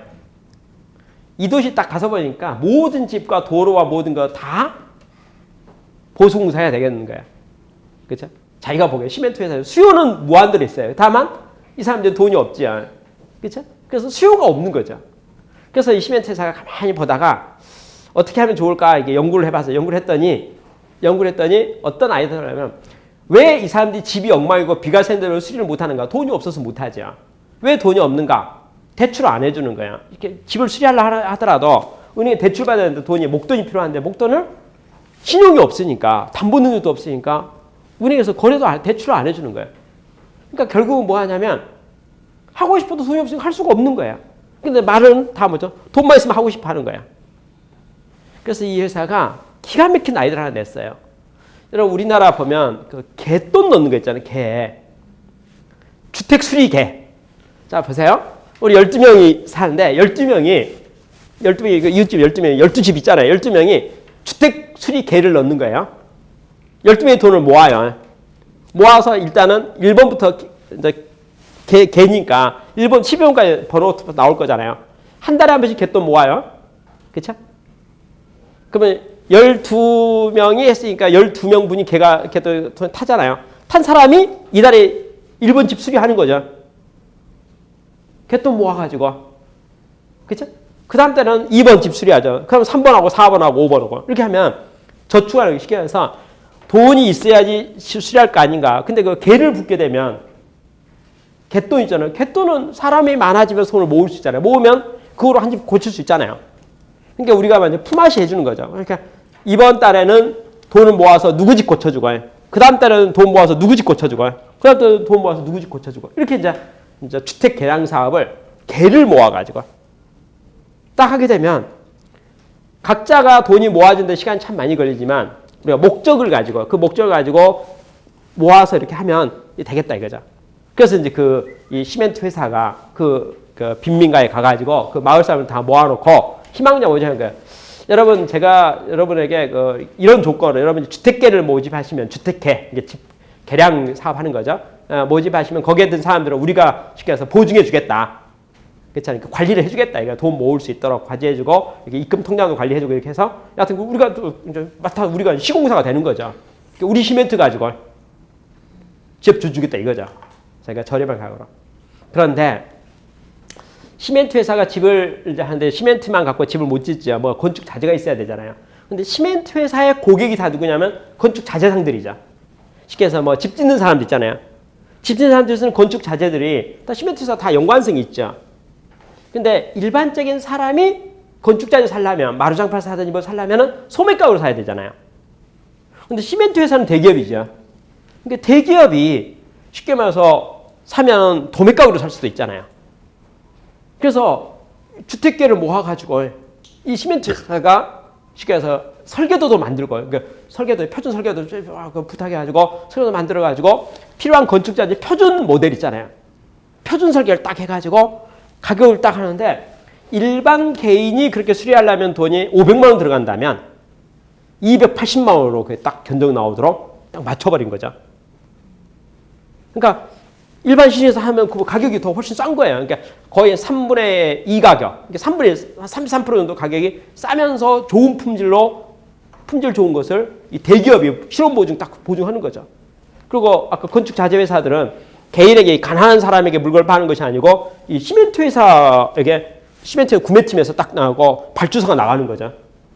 다만 이제 현장도 도착가, 현장도 도착이 현장은 어디였고 아까 그쪽 도착하는 거죠. 이렇게 해서 이 대기업이 딱 끼어가지고 이게 시멘트 회사가 딱 끼어가지고 일을 하게 되니까 그 마을 사람들은 매우 저렴한 게 자기가 다 안다 이거 자기가 돌아다니면서 해봐도 쉽게 말해서 그 이상 싸게 할 수가 없는 거예요. 근데 대기업이 딱 끼어가지고 해주니까 반가격으로 집도 지을 수 있으면서 또 품앗이 개로 모아서 하니까 되는 거죠. 그렇게 해서 시멘트 회사가 개입하기 전에는 주택에게 보수 기간이 3년, 5년, 13년 걸렸던 기간이 1년씩으로 단축된 거예요. 이렇게. 그러면 13년에 수리했던 집이 1년으로 단축되는 것은 그 마을에서 생기는 시멘트 소요량이 10배 늘었다는 말과 똑같은 말이 되는 거잖아요. 자, 빈민가를 보니까 다 집도 새고 비도 새고 다 이게 상태가 다 안 좋아서 다 고쳐야 될 집들이에요. 다 고치고 싶어 해요. 근데 뭐가 없어? 돈이 없어서 못 고쳐요. 근데 대기업에 딱 끼니까 고치는 것을 멋있게 고치는데 가격은 자기가 직접 고치는 거보다 반가격이고 또 혼자 하려면 서로 신용이 없어가지고 우린 도착하는데 우리끼리 관계된 사람들 갯돈 모아가지고 갯돈에서 순번 정해가지고 딱 하게 되니까 돈이 모아지니까 반값으로 하니까 다들 쾌적한 환경에 살고 싶으니까 되는 거죠. 그래서 어떻게 되는 말이냐면 이 시멘트 회사가 저소득층을 마을을 공략해가지고 C급 고객을 공략해가지고 C급 고객의 매출이 많이 올라가니까 안정적으로 올라가니까 도리어 회사 매출도 올라가고 수익도 좋아지고 일 잘 되는 거예요. 그러니까 자기들이 갖고 있는 노하우들이 뭐가 있어요. 아까 말한 건축에 싸게 사주는 거 자기 다리 이거 뭐 다리 놔주는 거죠. 그렇잖아요. 시멘트 가격은 정상적으로 시멘트 가격을 받지만 나머지 자재들 있잖아요. 자기들이 뭐 대리점 다 알고 있고 다 알고 있으니까 일반 소비자가 도매 가격으로 살 수 있도록 자기가 알선을 주선하고 아주 좋은 집을 해서 그랬더니 그게 소문이 나니까 어떻게 됩니까? 주택 개량 사업 있잖아요. 우리나라는 새마을 운동. 우리 옛날 새마을 운동 때 초가집을 기와집으로 다 바꿨다 그 말이에요. 그러면 초가집을 기와집으로 다 바꾸니까 기와 만드는 공장 돈 잘 벌지 않았겠어요? 자, 예를 든다면 그렇잖아요. 그런데 그것을 시멘트 회사에서 여하튼 그 뭐 도시 개량 사업, 주택 개량 사업을 하게 되니까 시멘트 잘 팔리게 된 거죠. 그 시멘트만 잘 팔리게 되니까 아까 막 나머지 연관 회사 있잖아요. 마루장판 회사도 아이고 다 같이 늘어나는 거잖아요. 그러니까 다 사업이 활발해지는 거죠. 동종업계 다 매출도 올라오고 주거는 개량되고 그렇죠? 그런 사업에 대한 것을 이제 했는데 잘 그래서 드디어 뭐냐면 저소득층을 지향해서 비즈니스를 한다는 것이 절대적으로 손해 아닙니다. 그러니까 쉽게 해서 이제 그 시멘트 회사 사례를 말하는 게 시멘트 회사가 만약에 B급과 C급을 무시해버리고 빼버리고 A급만 지향해서 산다면 경기에 요동치는 것에 따라서 불황이 오는 순간 A급이 싹 생각을 바꿔버리는 순간 매출 제로 돼가지고 회사가 매출 제로가 되면 그래서 유지될 수 없잖아요. 그럼 망한다 이거죠. 그러니까 쉽게 A급 믿어갖고 회사가 미래가 있을까? 없다는 거예요. 그러니까 1대 99라고 할 때 1%만 대상으로 하는 사업이 안정성이 떨어진다는 거예요. 불확실성이 떨어진다는 거예요. 대신 C급은 수요가 무한대라는 거야. 시장은 쫙 깔려 있다는 거야. 이제 방법만 찾아주면은 뭐 거기서 충분히 소득이 나올 수 있고 사업이 될 수 있고 다 풍요로워질 수 있다는 거예요. 그래서 이제 그 어떻게 풍요롭게 할 것인가에 대해서 연구가 필요하고 그걸 해야 된다라고 했어요. 근데 이 회사가 드디어 이제 이 저자가 연구했던 것이 이제 그렇게 해서 찾았던 것이 어떤 거였냐면 이제 찾는 과정에서 뭘 발견했냐면 방글라데시라는 나라가 매우 가난한 나라인데 방글라데시에 보니까 은행이 있는 거예요. 은행이 있는데 그 은행은 뭐냐면 저소수층만 대출해주는 은행이에요. 자립화 방안 돕는 거. 내용이 어떤 내용이냐면 아주 간단히 쉽게 설명하자면 시골에 어느 사람들이 방글라데시 이야기는 시골에 있는 사람들이 그 가내 수공업을 하고 싶어요. 가내 수공을 하려고 하는데 뭔가 도구가 있어야 될 것 같아요. 원료가 있어야 될 것 같고. 그러니까 우리 한국 돈으로 생각해서 돈 한 10만 원만 빌려주면 가내 수공해갖고 물건을 팔면 그 가게가 먹고 살 것 같은 생각이 드는 거예요. 근데 10만 원이 없어요. 왜? 가난하니까. 그렇잖아요. 그래서 이 은행에서는 어떻게 하냐면 그 가난한 사람들에게 사업 계획서 있잖아요. 누가 돈 필요하다 그러면 뭐 하려고요? 이렇게 물어서 제가 일을 하려고 하는데 이게 투자를 해야 된다. 기계를 하나 사야 된다. 뻥튀기 기계를 하나 사야 된다. 뻥튀기 가격이 10만 원인데 돈 하나도 없다. 뻥튀기 살 수 있는 돈 대주면 내가 뻥튀기 사가지고 그 뻥튀기 해가지고 그걸 팔아서 장사해가지고 돈 갚겠다. 이런 식으로 이제 그럼 그래요? 그래서 돈 빌려주는 거예요. 이게 쉽게 해서 이제 가정 경제 자립화 방안에 대한 지원 사업이 되는 거죠. 그죠? 근데 그걸 해줬더니 그 사람들이 드디어 이제 근로 의욕이 있으니까 사업 의욕이 있으니까 이 사람들 뭐 합니까? 그걸 이제 잘 해서 사업이 잘 되도록 하는데 이 은행에서는 혹시라도 우리 돈을 빌려가서 사업하는 사람이 실수하면 안 된다 싶어가지고 무료 컨설팅을 해주는 거예요. 무슨 이제 전문가가 상주할 필요는 없잖아요. 좀 가면서 상담해 주는 거죠. 이게 제대로 하는가 보고 이렇게 자문 좀 해주는 거야. 뭐더라고? 차립 잘 되도록 원래 사업했던 목적가치가 달성되도록 컨설팅을 해서 도와주는 거야. 심지어는 팔아도 주는 거예요. 야, 그 물건 좋네. 우리 은행 직원에도 500명인데 그 우리 직원 한 명씩 다 사면 좋겠네. 그 판매도 거들어 주기도 하고 사업되게 해주는 거야. 그랬더니 이 은행으로부터 푼돈이지만 돈을 받아서 사업한 사람이 사업이 잘 되는 거예요. 사업 잘 되니까 빌린 돈 얼마 안 되니까 금방 갚아버리죠. 자립이 되잖아요.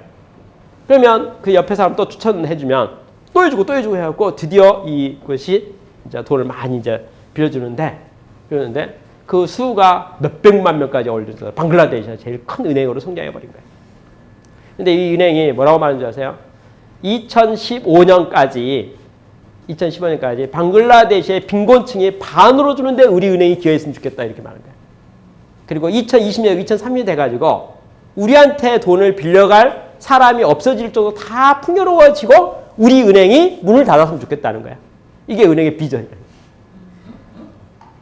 여러분 사업하는 비전 중에 빨리 우리 회사 망했으면 좋겠다. 그러니까 우리 회사 빨리 망했으면 좋겠다.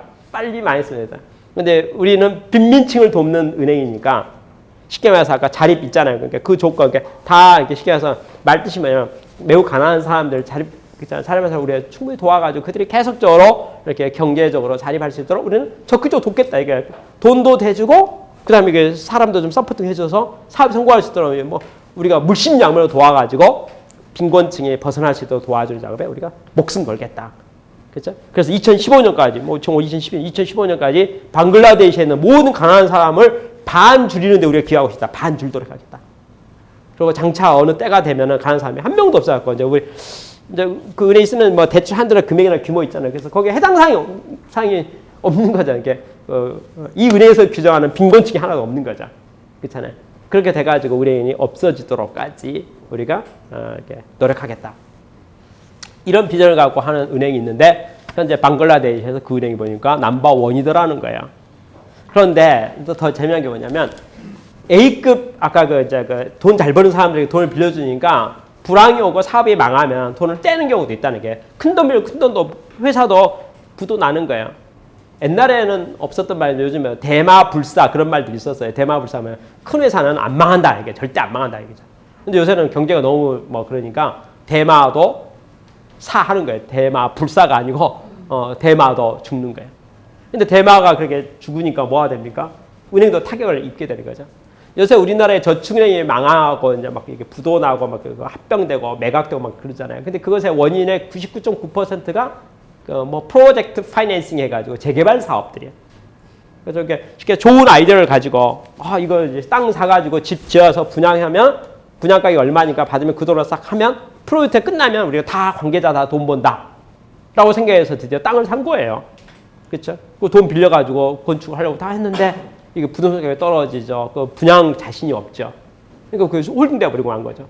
근데 그게 개발한다고 생각해서 땅 가격이 되게 높게 생각했는데 개발 안 되는 그 땅 가격이 나대지인데 그 가치가 없죠. 그렇죠? 그래서 결국 이제 그 저축은행을 다 물렸다 이거죠. 그래서 이제 안 좋아지니까. 그래서 뭐냐면 회수율이라는 게 있잖아요. 쉽게 부실 채권이라는 거. 그 발생률이 이제 몇 %씩 되는 거예요. 몇 프로 되는데 그 100%라는 게 예를 들어서 숫자로 해서 상식적으로 해서 한 3% 된다 이거죠. 그러니까 100명에게 돈을 빌려주면 3명 정도는 돈을 제대로 못 받을 확률이 존재한다는 거죠. 근데 이제 방글라데시 은행 있잖아요. 그 율이 아까 일반 신용은행이 3%, 여기는 0.01%밖에 안 되는 거예요. 왜냐하면 금액도 얼마 안 되고 아까 전문가 딱 붙어가지고 어떻게든지 도와주려 하니까 전문가들이 붙어서 도와주려면 그 조그마한 업체 있잖아요. 아까 뭐 제가 뻥튀기 말했는데 누가 뻥튀기 하나 사다가 뻥뻥 튀겨가지고 이렇게 파는 거 하면 그건 뭐 조그만 거 기계 한 대인데 그렇잖아요. 그건 뭐 십시일반 도와주려고 생각하면 그거 하나 도와주는 거 방법이 많은 거예요. 그러니까. 그렇죠? 첫째 자리무지가 있는 사람이 어쨌든 자리에서 돈 벌려고 생각하고 이렇게 하는데 옆에서 뭐 영업도 도와주고 뭣도 도와주고 뭐 이게 도와주니까 당연히 사업 성공하죠. 그 빚을 안 갚을 리가 없는 거죠. 그렇잖아요. 그러니까 부도 날 리가 없는 거예요. 이게 10만 원 빌려간 사람이 부도 날 리가 없는 거예요. 1억 빌려간 사람 부도 나가지고 1억을 못 갚을 확률이 있지만 10만 원 빌려간 사람이 부도 날 리가 거의 없는 거예요. 그래서 뭐냐면 아까 회수율 있잖아요. 회수율 같은 것이 뭐가 되죠? 부실률이 제일 적은 거죠. 은행률이 제일 적은 거죠. 그렇죠? 그게 이제 하나의 성공 사례로 모델로서 이제 제안되는 거예요. 그래서 이제 이 저자는 이 책에 대해서 이제 새로운 자본주의가 온다는 데서 아주 이제 드디어 지금까지 말한 내용을 뺏겨서 이제 자신감을 얻었어요. 뭘 자신감 얻었냐면 현재의 자본주의는 세 가지 문제에서 피할 수 없다. 공해 문제 유발시켜버렸고 자원의 고갈을 유발시켜버렸고 빈곤층 있잖아요. 빈익빈 부익부를 심화시켜버린 잘못을 현재의 자본주의는 가지고 있다. 근데 이것으로서 인류 미래는 없다. 그리고 환경은 더 안 좋아질 것 같다. 안 좋은 쪽으로 가고 있다. 근데 이제는 새로운 시대를 우리가 맞이해야 될 것 같다. 새로운 시대는 기술력을 가지고 친환경으로 가야 될 것 같고 청정 사업을 해야 될 것 같다. 그죠? 이런 내용 중에서 최근에 이제 이 책에서도 언급하고 있고요. 최근에 제가 알고 있는 그 새로운 비즈니스가 많이 있는데 그 비즈니스 한 가지가 적정 기술이라는 용어가 있어요. 적정 기술이요. 저는 처음에 이게 적정 기술이라는 말을 듣고 이게 뭐 적정 기술은 게 용어 있잖아요. 이게 기술은 기술인데 앞에 무슨 적정 기술이 이게 뭐야? 이게 용어 설명이 이게 무슨 뜻인가 했는데 그 적정 기술 말하면 적당한 기술 그런 의미예요. 첨단 기술, 고급 기술 아니고 아까 핸드폰 아까 임대 사업하는 기술 같은 거 있잖아요. 이미 핸드폰을 쓰고 있으니까 그것은 대한민국 사람 누구라도 할 수 있는 기술이에요. 예를 들면 대한민국 사람이 보편적으로 사용하고 있는 알고 있는 기술들이잖아요. 그 기술을 가지고 중동을 가거나 남미를 가거나 아프리카 가면 그쪽은 아무것도 안 갖춰져 있기 때문에 횡격전개할 만한 일이 너무나 많다는 거죠. 그때 쓰는 기술이 적정 기술이에요. 그러니까 적정 기술은 고급 기술이 아니에요. 예를 들어볼까요? 간단한 대한민국에서 퍼스널 컴퓨터 PC 있잖아요. PC의 그 윈도우 이게 사용법, 그렇죠? 그러니까 이제 제가 말하는 것은 어떤 의도에서 말하면 컴퓨터 소프트웨어 기술 중에 가장 기초 과목 있잖아요. 그러니까 그러면 우리 그 컴퓨터 언어 같은 것도 배우지 않겠어요? 그럼 그 중에 그 어려운 랭귀지가 있겠죠. 고급 기술 있잖아요. 그런 건 말고 그러니까 일반 PC 작동법 있잖아요. 일반 퍼스널 컴퓨터나 데스크탑에 뭐 컴퓨터 작동하는 그냥 이렇게 사용법 같은 게 있잖아요. 그래서 우리 누구나 다 알고 있고 지금 쓰고 있는, 그렇죠? 그 기술이 컴퓨터가 없는 아프리카 지역에 컴퓨터가 보급되지 않은 캄보디아 지역에는 필요한 기술이 될 수가 있잖아요. 그럼 뭐 할 수 있겠죠? 내가 캄보디아 가가지고 컴퓨터 기술 학원을 만들어서 앞으로 컴퓨터 쓸 사람들을 불러다가 윈도우 작동법 있잖아요. 가르쳐 주는 거예요. 예를 들어서. 그렇죠? 그리고 그걸 이용할 수 있도록 도와주는 거예요. 한국의 중고 컴퓨터 있잖아요. 한국의 중고 컴퓨터 왜 안 씁니까? 성능이 나빠서라기보다 속도가 느려가지고. 뭐라고 말해요? 아, 요새 뭐 3G 시대인데 영상이 잘 안 떠요. 랄지. 그렇잖아요. 그렇지만 한국에서야 구식이라 해가지고 한물 갔다고 말하지만 아니 저 아프리카나 뭐 중동이나 남미를 가면 거기는 아예 보지도 못했는데 그렇잖아요. 첨단이 아니에요. 최첨단이 아니고 우리가 와서는 한물 간 기술들 있잖아요. 그렇지만은 그것이 없는 곳에서 봐서는 필요한 기술이 되는 것을 적정 기술, 적당한 기술. 네? 그거 적정 기술이에요. 그러면 자 여러분 잘 보세요. 대한민국도 벌써 경기가 많이 올라갔으니까 이제 뭐 선진국 계속 하니까 계속 첨단 기술 계속 개발해 가고 있잖아요. 근데 이미 한국에서는 퇴출돼 버리고 퇴물이 돼 버린 그 기술, 설비 아깝잖아요. 우리는 안 써먹어요. 우리로 봐서 구식이에요. 근데 그것을 전혀 아직도 도입되지 않는 지역에 가져가면은 거기서는 산림 미천이 되고 사업 미천이 되는 거죠. 그러니까 한국에서는 그게 쓰레기예요. 그래서 쓸모가 하나도 없어요. 우리도 관심 없고 그것은 옛날에 우리가 썼던 것들이에요. 우리 보면 중고예요. 근데 한국 땅에서는 그 전혀 가치가 없어요. 근데 그것을 들고 저기 방글라데시를 가고 캄보디아를 가고 아프리카 가고 이란, 이라크, 아프가니스탄을 가고 그렇죠? 중남미를 가고 가난한 개발도상국을 딱 가는 순간 거기서는 와 그런 거 그렇죠? 우리가 그걸 사용법도 가르쳐주고 사용도 하게 해주고 또 그걸 활용해서 개발이 될 수 있도록 경제가 부흥될 수도 이제 드디어 사용하는 거죠. 컴퓨터도 없었는데 컴퓨터 없으니까 수작업으로 다 문서 작업하고 있었던 것을 PC 안에 딱 가져가니까 윈도우가 돌아가가지고 워드 프로세서가 작동돼가지고 엑셀이 되는 거죠. 그러니까 그 일이 업무가 정말로 업무 자동화가 돼가지고 옛날에 10명이서 밤샘 해갖고 10일 동안 했던 작업을 혼자서 4시간만 끝내버린다. 이런 효율화가 생길 수 있지 않겠냐 그 말이에요. 그렇죠? 그러니까 우리가 아까 이제 이 책에서 새로운 자본주의가 온다 할 때 이제 뭐냐 포커싱이 가난한 빈곤층 있잖아요. 가난한 쪽에 대해서 그들을 어떻게 도울 것인지에 대해서 생각해 보면 그들을 도울 수 있는 게 너무나 많다는 거예요. 이미 99% 말고 1%를 지향하고 바라보고 있는 사람들이 이미 다 가지고 있다는 거예요. 그러니까 맘만 먹고 방향만 틀어서 바라만 보면 시효는 무한하고 그 사람도 필요로 하고 우리에게는 필요 없는 거. 그렇지만 그들에게는 반드시 필요한 거. 그리고 그들의 삶의 풍요를 올릴 수 있는 거. 그리고 그 지역을 발전시키기 위해서 개발할 수 있고 또 할 수 있는 그런 영역이 절대적으로 많다는 거죠. 그렇죠? 그래서 거기에 대해서 드디어 뭐 합니까? 관심을 가지고 최빈곤층에 대해서 이제 노력하자. 그래서 그런 이제 단체들이 많이 만든 시간에 있는 NGO들 있잖아요. 그 NGO의 대표적으로 이제 소개한 것이 창업 적정 기술 해가지고 지금 적정 기술을 이용해가지고 각 가난한 나라에 가고 창업시켜주자. 그잖아요. 창업 적정 기술인데 회사 NGO 이름 하나가 킥스타트라고 하는 이제 NGO가 있다는 거예요. 킥스타트는 하는 게 뭐냐면 선진국에 있는 이게 적정 기술 있잖아요. 가지고 후진국에 가가지고 그곳을 그 마을에 공동 사업하게 하고 개발 사업하게 하고 이렇게 발전시키는 사업을 하는 거죠. 그런데 그렇게 하게 되면 드디어 뭐가 됩니까? 그 지역들이 이제 전부 발달하고 잘 레벨업 된다는 거죠. 근데 그걸 위해서 이제 드디어 뭐냐면 2단계 활동이 있다는 거예요. 1단계는 일단은 빈곤층을 어떻든 간에 경제적으로 자립할 수 있도록 일단 먹고 살 수 있도록 의식주를 해결할 수 있도록 도와주는 사업 있잖아요. 그러니까 뭐 여하튼 아까 말한 도와주는 그쪽으로 가자는 게 1단계인데 일단 도와줘서 일단 기본적인 의식주만 해결되는 순간 드디어 뭔가 같이 앉아서 연구해 보면은 윈윈 할 수 있는 가치 창출할 수 있다는 거예요. 사람 다 똑같으니까 보는 게 똑같으니까 뭐 하세요? 가치 창출 있잖아요. 가치 창출 윈윈 할 수 있다는 거죠. 그러면 그들과 이제 합동으로 해서 사업을 하면 되는 거죠. 그러면 아까는 간단하게 마치 느껴요. 봉사정신 도와준다고 그랬잖아요. 필요한 거 도와줬으니까 그것도 수익성이 있고 그냥 사업이 되는 건데 실제 이제 그 개발 사업들이에요. 그러니까 그 지역을 실질적으로 다음 단계에 올라가기 위해서 가져야 될 가치 창조가 뭐고 그걸 어떻게 할 것인가에 대해서 이미 경험 있는 사람이 그것을 도와주기 시작하면 금방 잘 될 수 있잖아요. 그래서 여기서는 이제 드디어 맨 마지막에 결론적으로 싹 가면서 다음 같은 이제 메시지를 전했어요. 옛날에 지금으로부터 1000년 전에는 정치와 경제가 분리됐다고 하지만은 정치와 종교가 분리됐다지만 그래도 종교 지도자들이 파워가 많이 있었다는 거예요. 그렇죠? 그리고 최근 100년 동안에는 정치 지도자들이 파워가 많이 있었다는 거예요. 그러니까 1000년 전에는 종교 지도자들의 파워가 막강했었고 교황의 파워가 막강했었고 지금 100년 전에는 최근 100년 동안은 뭐가 됩니까? 정치가의 파워가 막강했었다 이거죠. 근데 이 이제 저자는 현재 자본주의 사회에 있어서 대기업이 글로벌 기업의 영향력이 절대적이라는 거예요. 지금 현재.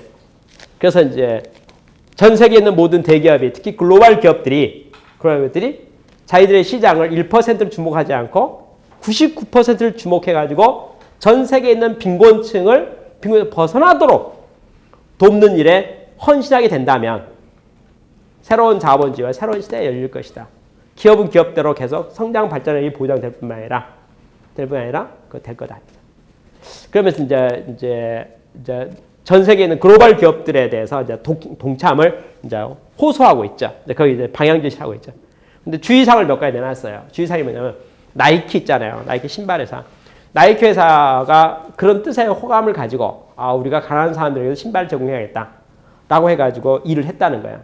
일을 했는데 내용이 뭐냐면 쉽게 말해서 가게를 이제 하나 내고 사업부를 하나 만드는 거죠. 이게 쉽게 가난한 사람들을 위한 신발, 가난한 사람들을 위한 거. 이제 쉽게 해서 이제 말뜻이 이렇게 우리가 부자층만 상대로서 마케팅한 것이 아니고 아까 가난한 사람들도 대상으로 해서 사업도 해야 되고 그걸 도와야겠다는 생각으로 했는데 뭐냐면 나이키라는 브랜드 가치가 있다 보니까 똑같은 직원이 쉽게 해서 A급 직원에게도 물건을 파는 직원이 C급 직원에도 C급 고객에게 물건을 팔라니까 이게 정서적으로 안 맞는 거예요. 무슨 말이냐면 매장에 코너를 만들라고 여기는 이제 이렇게 고가 신발이 쫙 있어요. 근데 여기 저가 신발을 내놓은 거예요. 쉽게 가난한 사람 위해서. 가격도 비싸요. 여기는 $100짜리, 여기는 $5짜리예요. 20분의 1이에요. 사랑해놨더니 사람들이 들어온 사람이 자존심 상해가지고 안 사는 거예요. 비교가 되잖아요. 그래서 내가 나이키 가게를 딱 갔는데 소비자예요. 여긴 $100짜리 신발 디자인도 좋고 아주 좋은 신발도 있어요. 근데 여기는 싸구려 물건이 있어요. 싸구려. 그냥 그렇다면 공짜 같아 보이는 싸구려. 그래서 돈 없는 가난한 사람들 이거나 사가세요. 이런 분위기 속에서 손님이 와가지고 기분 좋게 손님은 고객은 왕인데 열등감 생겨가지고 되냐 이거야. 그렇죠? 그래서 나이키에서 그런 시도를 했는데도 불구하고 활성화가 안 돼가지고 중단했다는 거예요. 활성화가 안 돼요. 그러니까 뜻은 좋았는데 취지는 좋게 생각해갖고 그 일을 했는데 막상 해보니까 이제 잘 안 되는 거예요. 잘 안 되고 이게 정서적으로 잘 안 되고. 그래서 잘 안 돼서 해봤는데 잘 안 되니까 그만둬야 되겠습니다. 해서 그만두는 케이스가 있다는 거예요. 근데 그래서 이 저자는 새로운 자본주의가 온다에 대해서 이 관계된 저자는 그건 자기가 보기에 좀 실수한 것 같다는 거예요. 뭘 실수했냐면 고객이 다른데 팀도 달라야 되고 필요하면 나이키 2 그려야 될 거 아니냐 이거예요. 그러니까 나이키 1은 A급 고객에게 집중하시고 나이키 2는 저소에 집중해가지고 고객이니까 거기에 맞는 디자인도 개발해주고 그러니까 쉽게 마치 A급이 안 팔리는 떨이 물건들을 땡 처리한다고 생각으로 하면 이게 되겠냐 이거. 그렇게 하지 말고 나이키가 정말 세계적인 기업이고 세계적인 브랜드라고 한다면 아까 저소득층을 생각해서 그쪽을 이제 전문으로 생각하는 팀을 만들고 그 팀에서 그들을 고객으로 생각해서 그러니까 A급 고객으로 생각하라 이거죠. 그러니까 저소득층 시장을 A급 고객으로 생각해가지고 그들을 잘 연구 분석해가지고 그들에 맞는 디자인도 개발해주고 딱 하면 그러면 당연히 기분 좋게 나이키 브랜드가 있는데 같은 이미지인데 장사 안 될 리가 있냐는 거야. 그러니까 그렇게 해야지 일이 되는 것이지 그냥 같은 판에 놓고 이렇게 하면 비교를 해버리면 열등감 생겨가지고 되겠냐. 그건 전략은 방향과 생각은 좋았었지만 이 전술상에 있어서 실행상에 있어서 조금 에러가 있는 것 같다. 그런 점을 실행했으면 좋겠다. 그러나 전 세계에 있는 모든 글로벌 기업들은 그렇죠? 그들은 아까 이제 미래의 시장은 저기 저소득층에 대해서 집중하고 그쪽으로 가야 되겠다. 이렇게 말합니다. 와튼스크로 나온 총서 중에서 그래서 책 나온 책 중에 하나가 저소득층 시장을 공략하라는 책이 있어요. 이렇게 책 중에 하나가 그러니까 같은 맥락. 그러니까 그것은 어쩌면 요걸 1편이고 2편이라고 말하면 딱 좋은 책. 그러니까 1편은 새로운 자본주의가 온다. 여기서는 내용이 뭐냐면 지금 현재 사회적으로 가지고 있는 세 가지 문제, 빈곤에 대한 문제, 자원의 고갈에 대한 문제, 환경 공해에 대한 문제 있잖아야. 그 문제는 우리가 극복해야 될 과제다는 거죠. 근데 그 극복 과제를 어떻게 극복할 것인가? 청정 기술을 개발해야 된다. 그렇죠? 그러니까 친환경 기술 개발해 가지고 환경에 위배되는 기술을 이제는 기술력으로 극복해야 돼. 기술을 없애야 된다. 그렇죠? 이게 새로운 친환경 기술로 가야 될 거 아니냐. 그렇죠? 그리고 저소득층을 풍요로울 수 있도록 도와줘야 된다. 그렇죠? 이게 90%의 저소득을 깨워야 된다. 그래서 우리 대한민국에서 말하면 새마을운동 해야 된다. 전 세계 새마을운동 해야 된다. 그렇죠? 새마을운동 하러 보니까 거기에 이제 혁신 전문가도 있어야 될지 모르겠고 또 근데 새마을운동을 하는데 필요한 기술이 마음의 의지 있도록 동기부여할 수 있도록 동기부여가 있어야 되지만 또 적정 기술 있잖아요. 고기술 필요 없다는 거죠. 적정 기술을 잘 누군가 분석해가지고 마을 단위로나 지역 단위로나 영역 단위로 계속적으로 공급을 해주고 그걸 체계화시켜가지고 어떤 전 세계에 있는 뭐 가난한 99%의 빈곤층을 깨우는 작업들. 그렇죠? 그 작업이 매우 의미 있다. 는 것까지를 이 책은 제안했어요. 근데 이 책 말고 저소득 시장을 공략하는 책은 반대로 그걸 매우 공격적으로 써가지고 어떻게 쓰냐면 앞으로 돈 벌 사람은 저소득층을 공략해야 돈 법니다. 이렇게 써놨어요. 기술을 가지고 무슨 말이냐면 쉽게 말해서 이제 그 1%라고 하는 것은 고가인 것 같아 보이지만 그쪽은 여러 가지 불확실이 있지만은 쉽게 말해서 내가 병원을 했는데 A급 고객은 잘 차려놓고 고정비만이 투자해가고 기다리고 있는데 오기도 하고 안 오기도 하고 여하튼 고가는 받지만 수요가 적을 수가 있다는 거죠. 그렇죠? 근데 저소득층에 대해서 우리가 서비스를 잘 하잖아요. 좋은 서비스를 한다 이거죠. 적정 서비스를 우리가 서비스 잘하면 그 사람들의 삶의 질을 올리기 위해서 당연히 뭐합니까? 수요는 무한대다 이거죠. 그렇죠? 그러니까 그것에 어떤 좋은 서비스를 하게 되면 그 좋은 서비스를 누구나 다 이제 나에게도 내 가격으로 내가 원하는 가격으로 그 서비스를 충분히 만족해서 다 삶의 질이 풍요로워질 수 있는 거죠. 근데 그게 뭐죠? 수요가 무한대니까 수익성은 보장된다는 이야기예요. 10 곱하기 100이 1000이다 이거죠. 10은 10명, 받는 돈 100원. 그러면 매출 1000원. 그렇죠? 10명에게 100을 받았으니까 1000이 생겼다 그 말이에요. 10명에게 100만 원 받았으니까 1000만 원 벌었다 매출이. 그게 이제 A급이라면 저소득은 10만 원 못 받겠네요. 그렇죠? 아니 10명에 100만 원 못 받겠죠. 많이 받으면 10만 원 받아야 되겠네요. 많이 받아요. 10분의 1 가격. 근데 10,000명이에요. 예를 들어 숫자가. 그렇죠? 10,000명이면은 10,000명 곱하기 10만 원 하니까 10만 원 되는 거죠. 아까는 10명 곱하기 뭐 100만 원 해가 1000만 원. 그럼 매출이 1000만 원하고 뭐 10만 원하고는 뭐 100배 차이 나버리잖아요. 그렇죠? 그러니까 저소득 시장에 공략하는 말이 매출이 100배 커버린다는 것은 당연히 고정비야 더 적을 수도 있는 거고 수익성이 좋아지는 거죠.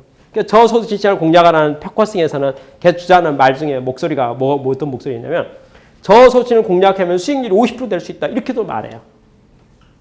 그러니까 매출액이 100억이 되면 이익이 50억 될 수가 있고 매출액이 1000억이 되면 이익이 500억 날 수 있는 그런 시장은 저소득 시장이 있습니다라고 말하죠.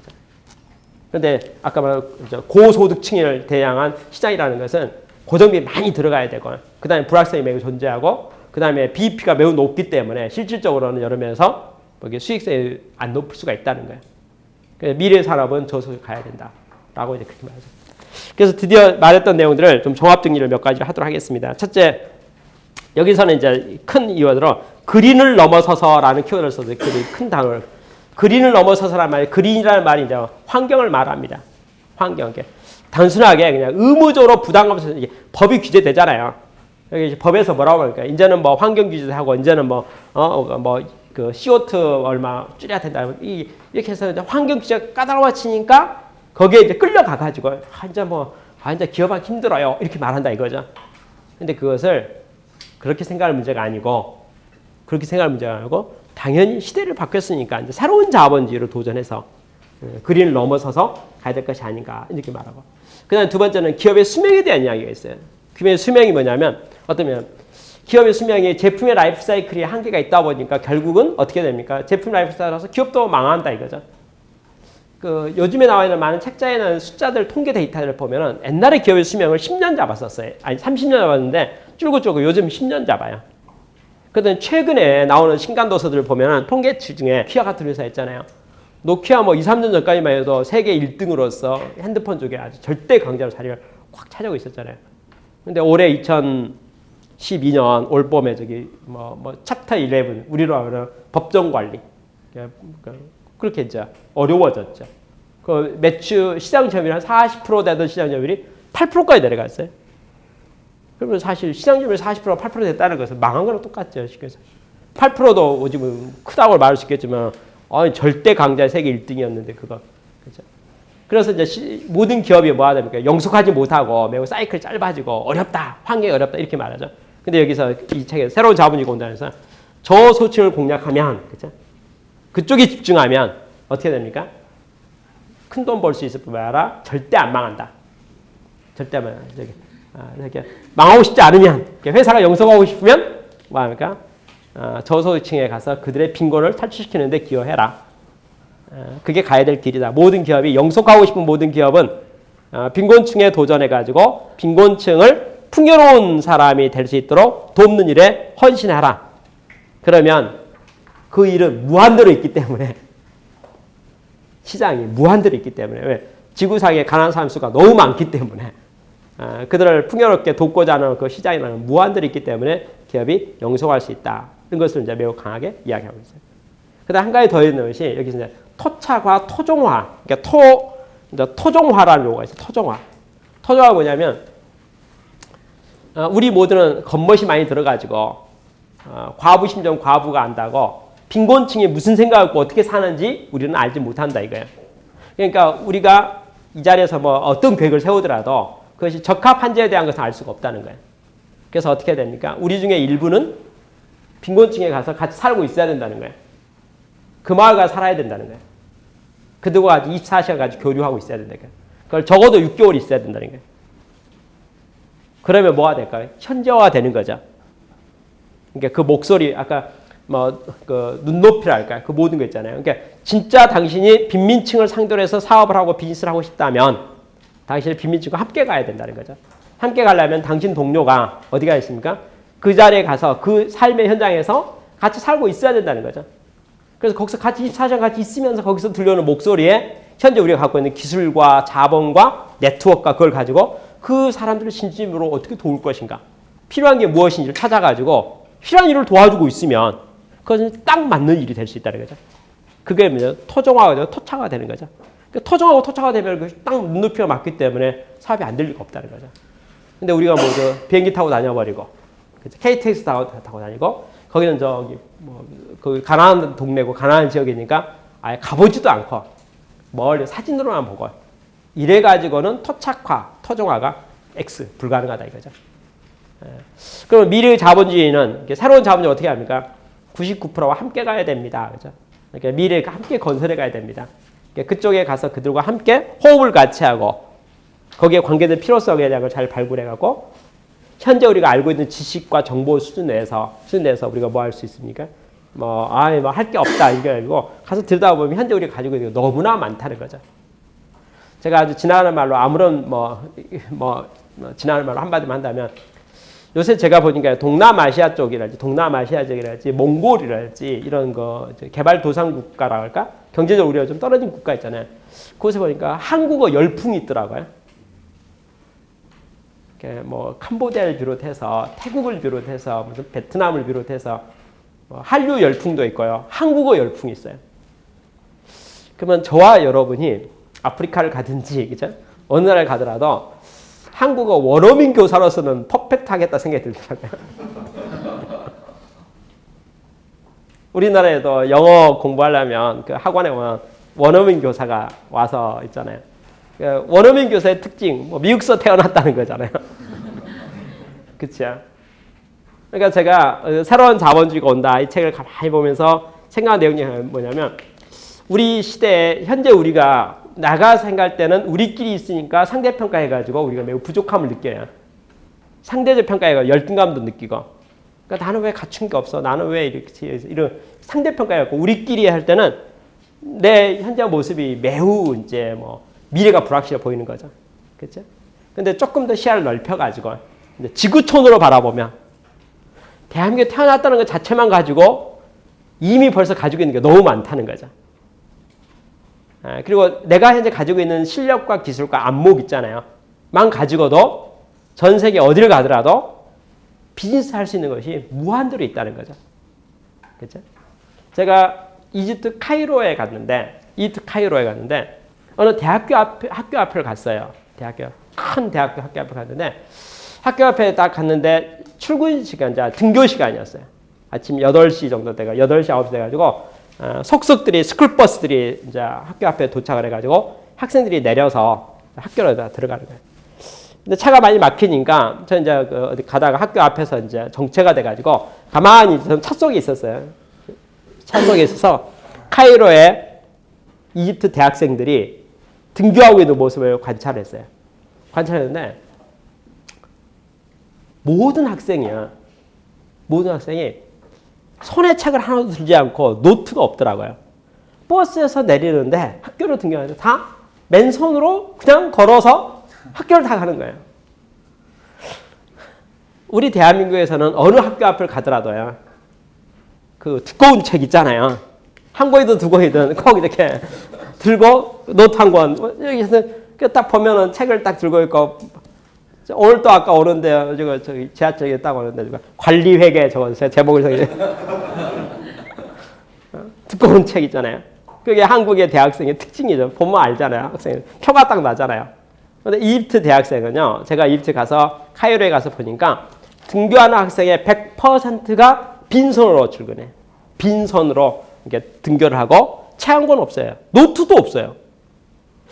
제가 그걸 그때 머무르면서 매일같이 그걸 목격했거든요. 매일같이 보면서 이해가 안 돼서 아니 학생이 학교를 가는데 왜 책을 안 가져가고 노트를 안 가져가는가? 그렇죠? 그래서 제가 이제 곰곰 연구하다 이런 생각이 들었어요. 이 학생들이 보니까 학교에 자기 그 열람실 같이 이렇게 서재 있잖아요. 있어서 전부 그 책이나 그 사물함에다 다 놓고 뭐 등하교할 때는 그냥 맨손으로 집에 갔다가 집에 잠만 자고 뭐 내일 또 올 거니까 그래서 이렇게 편하게 다니나 보다 이런 생각이 이제 들어서 질문했죠. 질문했더니 이집트에서는 책이 없습니다. 그죠? 책이 없습니다. 이집트에서는 책이 없고 노트도 없습니다. 교수는 칠판에서 말로 가르치면 학생들은 귀로 듣고 말로 질문해서 말로 합니다. 그래서 머리에만 암기할 뿐이지 쓰고 기록하는 것과 책은 저희는 없습니다. 라고 이야기했어요. 그래서 제가 그걸 딱 듣고 나서 제 마음이 어떠냐면 이집트에서 대학교 졸업자에 과연 실력이 있는가에 대해서 제가 매우 의심을 해요. 그러니까 이집트의 대학교를 분명히 햇솔에서 4년 후에 다녔을 것 같아요.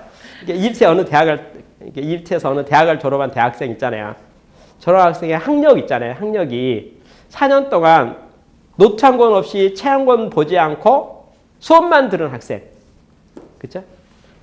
학력의 수준 있잖아요. 실력 있잖아요. 실력의 수준이 과연 어느 레벨일까에 대해서 제가 은근히 좀 많이 걱정이 돼요. 거기에 비해서 우리 한국의 대학교는 그렇죠. 아주 공부 많이 하는 학생에 비교해서는 또 부족함이 많이 있겠지만 그렇죠.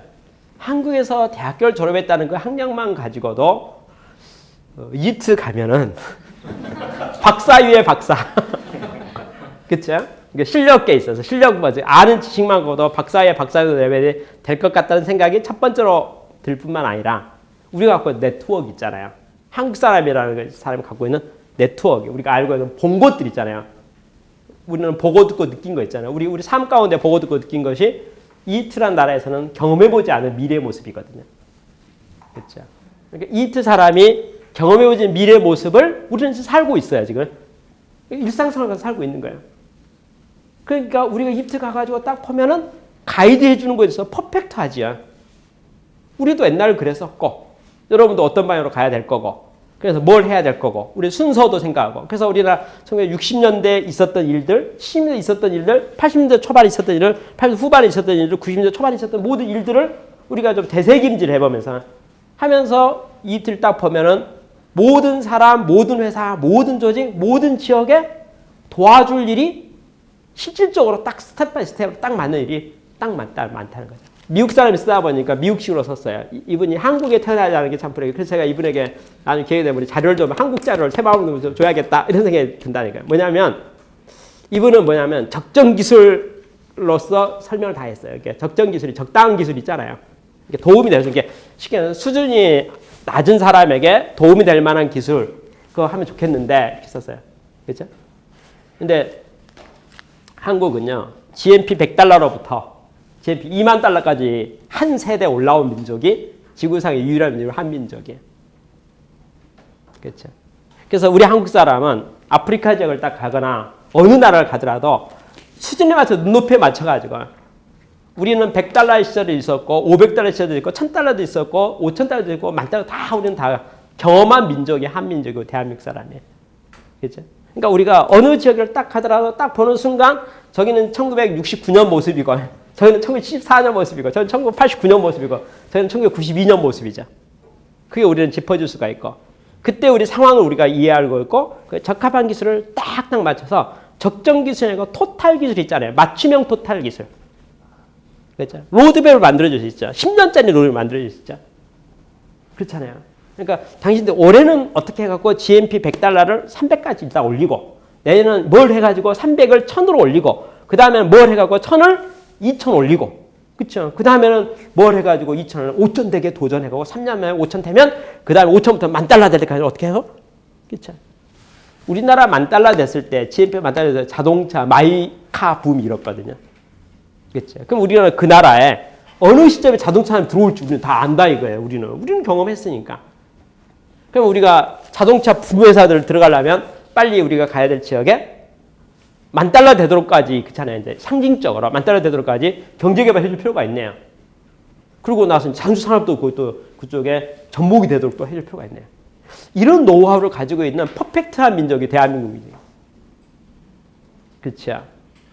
그러니까 제가 그래서 이 책을 5토막을 내가지고 적정 기술 5등분 내가지고 수준을 나눠가지고 적정 기술 수준들이 다 있잖아요. 맞춰갖고 아주 가난한 이렇게 아까 말한 히말라야 산에는 부족을 어떻게 도울 것인가에 대한 파트. 그렇죠. 그러니까 수준을 이렇게 우리가 그냥 막연하게 지금 써놓기는 여하튼 이제 방향은 맞아요. 방향은 그러니까 가난한 빈민국가를 그렇잖아요. 그들을 도와서 풍요롭게 만들어줘야 된다는 방향성에 대한 것은 100% 맞는데 진짜 어떻게 도울 것인가 how to에 대한 것은 한국 사람이 저자가 돼가지고 똑같은 비전을 가지고 글을 써서 실질적으로 잘 썼으면 좋겠고 그게 우리 한국 사람들에게 뭐 동기부여 됐으면 좋겠고 우리가 색을 향해서 문을 열어서 색을 향해서 세계의 실질에서 빈곤으로부터의 풍요로 그렇죠? 탈출하고 돕는 일에서 우리가 할 일이 맞는 것 같다. 우리의 역할이 큰 것 같다. 그런 생각을 저는 이 책을 읽으면서 많이 생각했어요. 여러분도 새로운 자본주의가 오다 하는 내용이 미래의 트렌드에 대한 이야기거든요. 그러니까 현재 우리가 갖고 있는 많은 아쉬움들이 있는데 그 아쉬움을 어떻게 극복할 것인가에 대한 대안에 대한 이야기예요. 근데 거기에 대해서 사례들을 상당히 많이 꼼꼼하게 많이 넣어놨는데 좀 이분이 너무 자료가 많아서 그런지 내용들을 너무 짧게 잠깐 적어놨어요. 그러니까 그 점이 조금 아쉽긴 해요. 그래서 좀 이것을 개론으로 보고요. 필요하면 각 사례마다 강론들이 있어요. 관련된 책들이 다 있거든요. 매우 자세하게 깊이 있게 나온 책들이 있으니까 관심 있는 테마에 대한 것은 여러분 그쪽으로 한 번 더 이렇게 심층 학습하면 더 좋겠다 생각해요. 그래서 새로운 자본주의가 온다는 것은 미래 트렌드고 거기에 우리가 잘 이렇게 이해하고 그 인사이트를 받아들여서 우리의 미래 설계하는 데서 좀 더 폭넓게 살아줬으면 좋겠다는 것을 말씀드리고 싶습니다. 이상으로 새로운 자본주의가 온다는 책에 대한 설명을 마치도록 하겠습니다. 감사합니다.